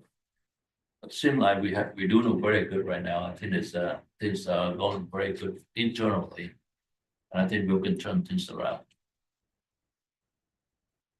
You know, I did an exercise with my councils in a budget retreat. Where at some point, we got into this whole mode, we were trying to be this little Silicon Valley as we were going after these tech companies. Everyone was, we're going down this road of trying to change our image and be this, focus around, this is an equal amount of focus around Facebook and just be this Silicon Valley. And one of our counselors actually lived in Silicon Valley. And he was all talking and just in the middle of we were like doing a little charrette. He kind of had this epiphany. It's like, I lived in Silicon Valley and I didn't like it. Like that's why I'm here. And everybody, it kind of clicked for everybody. When we were going around the table, they're like, yeah, we don't want to be Silicon Valley. We want to be our own, like we would be there if we were Silicon Valley. I think that's sometimes, whether it be our residents or it could be easy to get caught up in what others' perceptions are because but there's a reason why we're here, right? All of us. There's a reason why we're working here. There's a reason why we're living here. There's a reason why I've been here for 20 years, 40 years. For me, there's a reason. I'm gonna be honest. I love where I came from in Cruces, but I would not have come for another city besides West Valley. I wouldn't have come back to Utah if it was not West Valley. And I think we just all need to realize that it's the pride that we have in our city. I wouldn't have thought this strongly about it until moving here, but I think I'd be devastated if I changed the name West Valley. Like I'm about to get a tattoo myself. And so, but I am very, very proud to be West Valley, even though I haven't been here very, very long. But I say, you hang tight, hang with us. We do have some plans in the works. We're on a trajectory right now. I'm very confident. While we may not be able to measure. Give us a year. Give us a year. And let's come back to this next budget retreat, and I'm confident we're gonna see a difference. Just the plans that we have, just what we have going on, what's been going on already. Like I said, I'm not even saying things were since I've been here. I think things have been in motion since the city was first incorporated, right? We're here where we are because of those that have come before us, all the decisions that were made years. Those of you that have been on the council for years and years before that. I look at our downtown. Well, that's 15 years in the making, right? I mean, that's not right. I mean, We started talking about Fairborn Station in the 90s. The decisions that you've had to make started from there. It's almost 30 years ago. So the trajectory I think we're on. I think we just had. Let's see. We're doing some great things, and I think we're just going to continue to do that. And I will. I'll give a wager to anybody. Next budget retreat, we'll come back and we're going to see progress in what we've done this past year.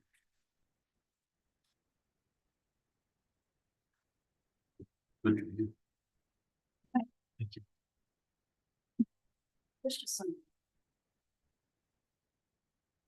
I think everything that I have espoused for the last 14 years, everybody's mentioned reputation, prosperity, attractiveness. Mentioned a few things there. We still have a Chinese gate that needs to be refurbished. Find the right painter and the right paint and everything else. You know, we're working on it. We've also got our plaza out there with an old man kid. Could use some attention. Why we're running state flag beside the Mexican flag out on that plaza. Better than a US flag and a Mexican flag.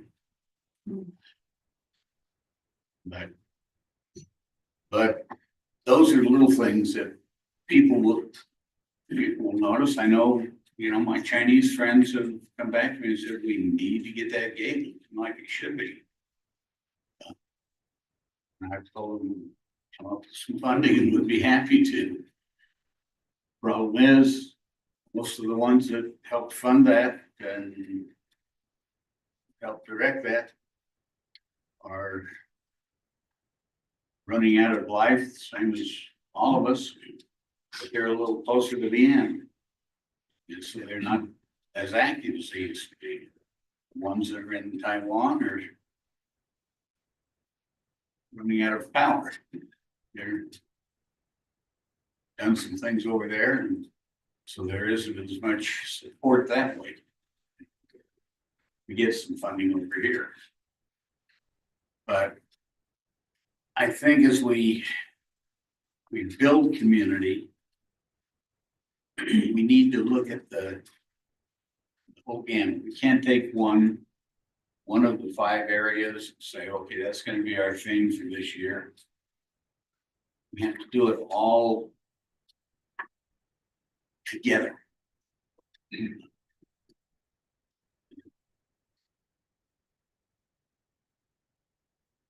My career in education, not been one of the highest paying or highest accepted areas of endeavor. But we have to keep doing it because we need to educate the youth coming up. That's not a city function. I have to explain that to many people. Why can't you make my school better? Why can't you make this a regulation? And it's not the city's function, the city's role. It's the school district's role. Be happy to introduce you to the school board. So we need to see where we are. And we need to, like Scott's list of, you know, this is what a city should be doing. And I think we need to kind of keep that in mind too. Now, many of the things that we've talked about, Maverick Center, Control Center, I think fall into that because they're the public spaces that are needed. Even Maverick Center is a public space that I think nobody else would have built if the city hadn't built.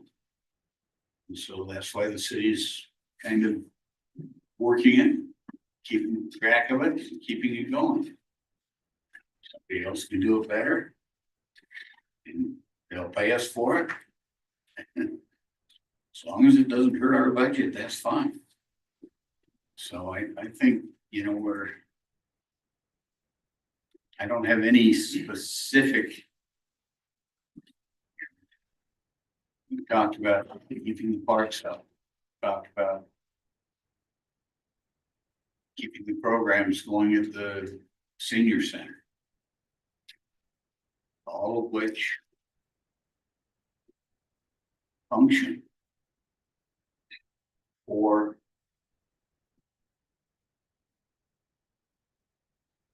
public.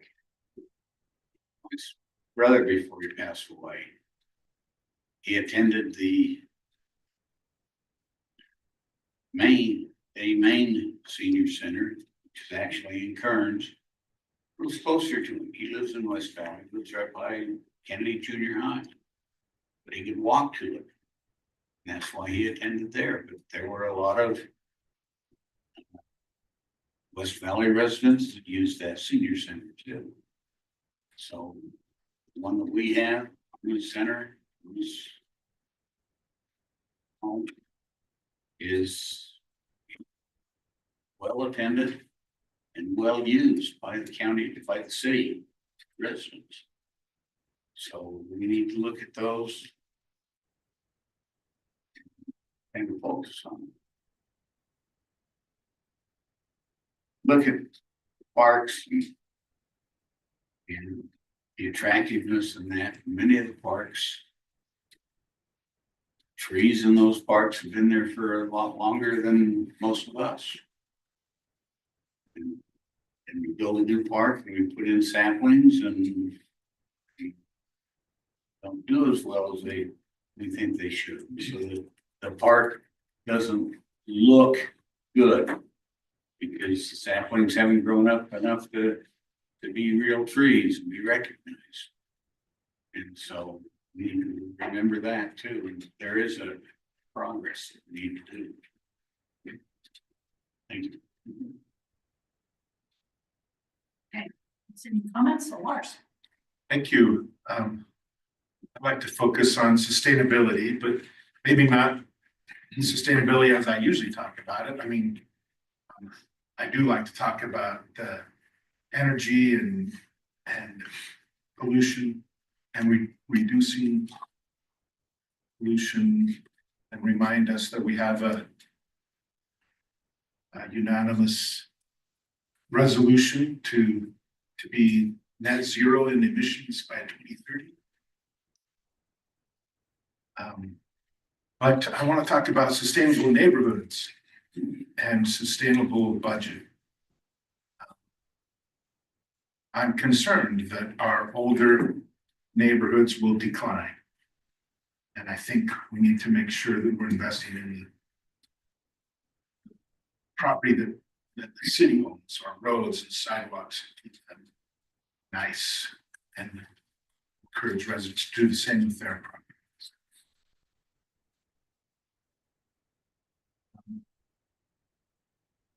I have an unpopular, probably suggestion, and that's a sustainable budget. If we don't raise property taxes, then our budget's not as sustainable as it could be. With inflation, as much as it's been the last few years, our property tax value has been going down. And if we don't raise that, it never goes up. I mean, we've been raising our sales tax. Just because every time the price goes up, our sales tax increases. We don't vote on that, but it happens. It helps our budget. But if we don't do something, then our property tax portion will actually decrease in value, and our budget's not sustainable. That's our most stable revenue source. And it's a revenue source that I think makes the most sense. Most of our services benefit the property owners or the people who rent from the property owners. And if we don't raise that periodically, then we're hurting the future of our city. And I think small raises to that regularly are better than big raises periodically. So would you, would you be in favor of passing a resolution that 2% increase at a minimum every single year so we keep up with inflation? Because I know in the past we've talked about, only doing it, but then it ends up being, when we need it, 9% instead of a slow 2, but just making sure we don't misuse it because we know it's coming in. Oh, we know 2% is coming in, so we're gonna do debt, that's not necessary. If the CPI only goes up 1%, then a 1% increase would make more sense. Follow that, so set it to more the CPI. Yeah. Maybe put a cap on it, because 7% is probably not what we want to do. Well, and there's been cities that haven't raised taxes in 20 years and then it's 50%. And we I did think that's that. hard. I don't think we've done a 50, have we? We did. 67. Oh, 67? And when was that? That was in 2005 or 2007.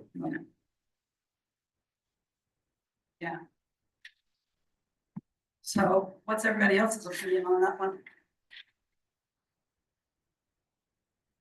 I think it's probably a good idea. The challenge is the messaging to our residents. And how we justify raising that. Because they hear increase in taxes and they would freak out. So I think as long as we message that correctly, this is what this pays for, this is what's going to help our cities be sustainable, that type of thing. But I don't know why a resident wouldn't expect taxes to go up. Everything is, but it hits them where they feel it. Yeah, so I would be okay with that as long as we could come up with the messaging to support our reason for the increase. I mean, they might look at our general fund and say, well, gosh, we have $15 million. You know, I mean, a lot of people would look at it and say, why do we need more? So again, is the messaging that 15 million could go like that. Agree, it's probably. In terms of sustainability. City experience, I would be curious, maybe you're going to bring this up with the program laws, but public services. Decline or. Growing. Fire. Maintain services expected. But I will tell you.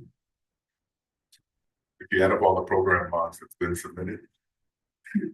$44 million. It's what is what it's submitted. That's more than you guys all know that 40, that's what we're gonna have to deal with, guys, our budget committee. I don't think you even know that. 40, when you add up everybody's program, $44 million. Well, average that you want, 4 million. But you know, this doesn't include, I mean. You know, some people who are totally opposed to tax raises. Some of those same individuals believe that we shouldn't be government besides public safety, right? We have a request from police for 12 new officers. We've had 9 new firefighters last year, and another request for a new station. We're gonna have to fill the new station, right? Get a new station, which would be another 9. Just because we keep training them from other places, they see how good we are, and they want to come. And so, when we look at I don't know if Chief even knows this, you know, Harold took a look at the calls for service and for officer. We're lower than everybody. We look at cost for services and officers. I don't know if you, but maybe that's what you did know that. That's why you asked. That's where, but we're lower. Even if you took out Salt Lake City, right, which is crazy high, take that out, that's outlier, we're still cost for services per officer. When you look at other cities that you compare to. So chief's request isn't aligned either. And so, I mean, we'll definitely have the use for the money, and even those that are opposed to tax increases, no one will argue against some of these types of requests that are coming. But yeah, we have $44 million.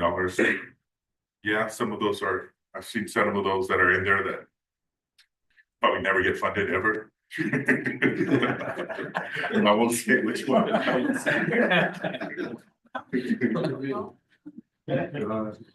And if you see them cut, guys, it was Jim. I watched it. What's the conversation? It was I watched it. But that, I mean, I don't know if that answers your question, but we have no shortage. And even in some of those, like I said, the only reason I bring up public safety is just within those core services that people believe they're I mean, that'll wipe out. Even a 2% increase will wipe that out like that. That's what we're gonna have to deal with anyway. We weren't obviously coming to propose anything, so we're looking at what we have and we're just gonna bring you, instead of, 40, 50 pages of program files, we're gonna bring you something that we have the means to cover. Even though it's all my fault, our fund balance is. I would like to repent of that and see if we can get our fund balance back to a healthier level. And I'm okay, I think it would be better to do incremental increases in property taxes rather than the 7 or 8 or 9% change every 5 years. So, well, that's every year, maybe every other year is a minimum. Non-election years. I don't care. But I think it would be easier for people to swallow 2 or 4% every other year than 9 or 10% every 5 years. That's. And you look at your tax notice, and we're really like second or third on the list of the highest amounts. If they want to complain, they should talk to the school district. It's kind of like our reputation. Haters are gonna hate, people are gonna complain about that. But if we want to keep our city going. Property taxes is the best way to keep that sustainable. And build up our fund balance. I really think 2% every year is even more easy for me to digest than 4% every other year. Just a little bit. Because then it feels like the egg situation. They were cheap, now they're quadrupled, so I think just a little bit each year is a little chunk. Yeah. I think most of the council is very well aware of this, but West Valley City does something that's very unique with regards to property taxes. And that's we hold truth in taxation every year. And that is a huge benefit. I feel like over the years we've been doing this, which is probably 15 years, it's given the opportunity to educate the population, at least those that are interested, on what truth in taxation is, how property tax works, that just because their property values change, their tax bill doesn't, and our revenue stays the same. The message there is that if you had to live on the paycheck that I gave you 5 years ago, and inflation has continued to creep up, it'd be pretty difficult if you plan for it, right? So I think that process that we already have in place has been very beneficial. And usually when we explain those to people that show up to the hearings, they always walk away saying, thank you so much for the understanding. I've never had anybody complain. I've had people say, I don't like it, but I do appreciate it. I understand it now and I know why you need it. And I now understand what I don't like. That's important. Yeah. But you look at I had a customer tell me, our taxes for my police, my fire, my sidewalks, my roads, just those 4. And I pay $600 a year. He's like, that's a bargain. I'm happy. Keep going. I'm like, I haven't really looked at it. And I think some people pay more for their HOAs than they do property tax. Yeah. Or the Netflix. Yeah. Or their what? Netflix. Yeah. Oh, yeah, Netflix. That's true. It is your online services. I personally think, I agree with you about neighborhoods. Because this, West Valley City incorporated in 1980 from Rancho Hunter, Chesterfield. And people in that 3 areas very much, now they turn into old generation senior people. And some properties, I know, go along with them, because they look old and need to invest into their property. But I'm thinking about at the same time, when they get to a level they are senior citizen in our city, and they need medication, it costs them. Because even like a couple dollars, but it costs them to have a fixed income. And I think there's a birthday budget, even like a few dollars, but I think it's tough. I ran into a few people, and they're not happy about what the inflation that we have right now, but then, for example, like Embassy Suite, we got out, we made $1.2 million. And we don't have to worry about how we run the business, turn over to private sector. And if we get out, we have 2 golf courses, and if we get out, we have some money there. We can support our city, and we use that money to do something for residents in our city. It won't hurt them. And I think there are options we can do, look into, but I think that, very much majority, but that's why I'm thinking, we have multiple ways how to solve this problem. The fact we took out Embassy Suite about a month or 2 months ago, we made the money. A lot of people out there, like us, we young, we still wrestling with life. We can get money here and there. The people, they get to 80, 83, 85. It's tough. Even they cannot keep their front yard, backyard with the oxygen tank behind their back. And where they gonna get money to pay for the taxes? So that's what I'm worried about.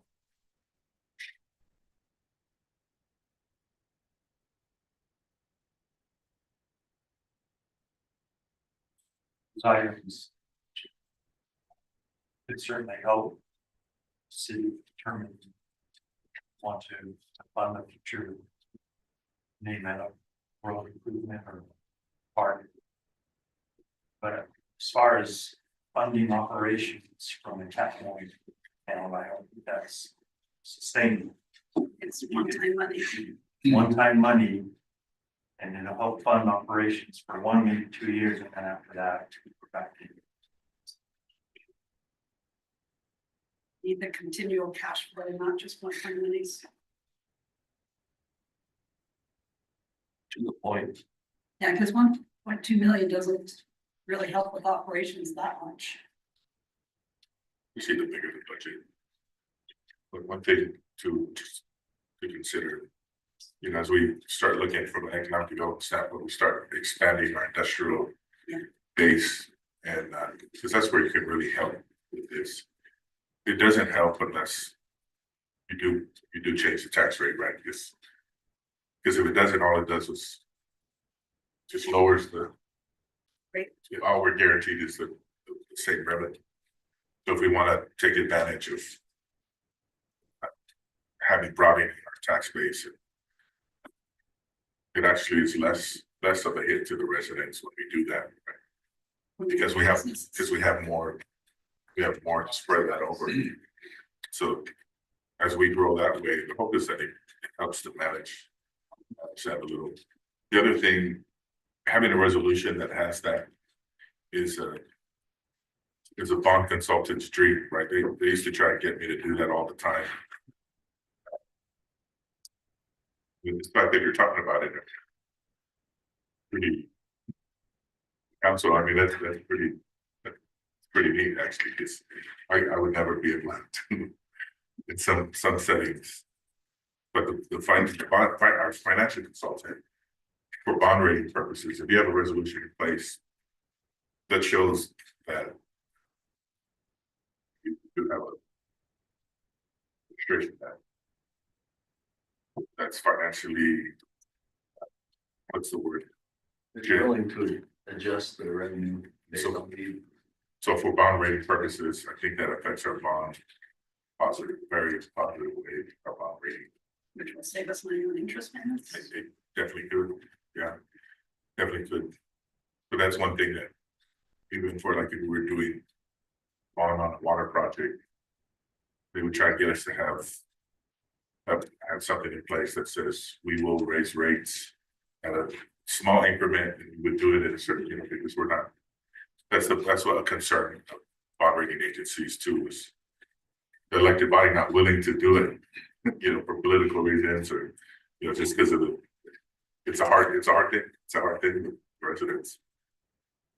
And that's one of the things they get concerned about when they issue debt. So That'll help us, that's a big strength, having that in place and then having that revenue to be able to match the increasing inflation. But yeah, from an economic development standpoint, that's why we go out to broaden that tax base. That's why we go out and look for businesses and large industrial that have high property tax, taxable value. Well, so the amount of property tax we get right now is at a certain level. And the only way it increases is with new builds and new sources to tax. If we don't raise property Yeah, taxes. or we raised. Yeah, but if we don't raise them, the new builds, which the last few years has been tough because of interest rates and everything else. But the more industry we get in, we can tax. So we like private, not government, buildings to be built. And with the churches, we're going from no taxes to still no taxes. But like when Rocky Mountain Power built that power station up by Frito-Lay, they were paying property tax. Then they sold it to a municipal power system that then took away our property tax. So the more we encourage private enterprise to come in instead of government enterprise to come in, that's good for us. We still have enough undeveloped property that hopefully as it develops commercial or bigger homes that you pay more property tax on a higher value house than you do a lower value house. And so that'll increase our income. So those little things, as they happen over the next 10 years, I think will help raise our base amount. And then if we can just have that work in that if we need more, we could still, because I think even if it's in a resolution, we could decide one year we don't need to raise it 2%. That's the water district that I sit on their board. They have the most the state will let them increase is 0.0004. And they try to do it every single year to have a consistent way to pay off their bonds. But there's been one couple of years that we started a new sustainability fund. So we could put that in there and then we use that instead of raising taxes sometimes to increase the property tax or to increase the budget. And sometimes it's do the minimum property tax increase and then take a few million out of there to plug the hole. And because most of the time they have surplus that helps plug the hole for the next year. So, and I think there's ways to work around it because we don't always do the point or the 0004. We'll do 000-3.2. So we change it even though that's the policy is to do the other. So the city does not have a maximum, they can increase it per year, Right. but they do have a maximum cap, and that's 0.007. But as property tax values goes up, the rate goes down, we'll never get there. Yeah. That's just the nature of the math. Well, and people kind of try to say we have higher property taxes because we have a higher rate than like Park City. But Park City's homes are worth 4 million each instead of 400,000 each. So the rate to get the money to serve the city is different. And it looks bad from the outside, but when you understand it, then that's how it is. Yeah, property tax is different than income tax and sales tax. They Yeah. grow naturally without the legislative body making a change. Yeah. Property taxes is different. So I don't object to small increases each year, as long as we don't take it as, oh, free money, let's go do this, this, and this. We're still accountable and departments don't just think they have now a free pocket. We're still responsible about how we disperse that money. That's maybe my biggest fear about having a set percentage every year. Well, as long as prices of goods and services are increasing by that much. Yeah. It seems like a natural sell to residents. Everything's getting more expensive, including what the city has to pay.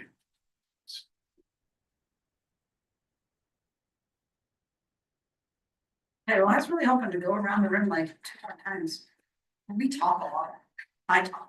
I'll take some full breath. Anyway, For us, Yeah. start to hear you.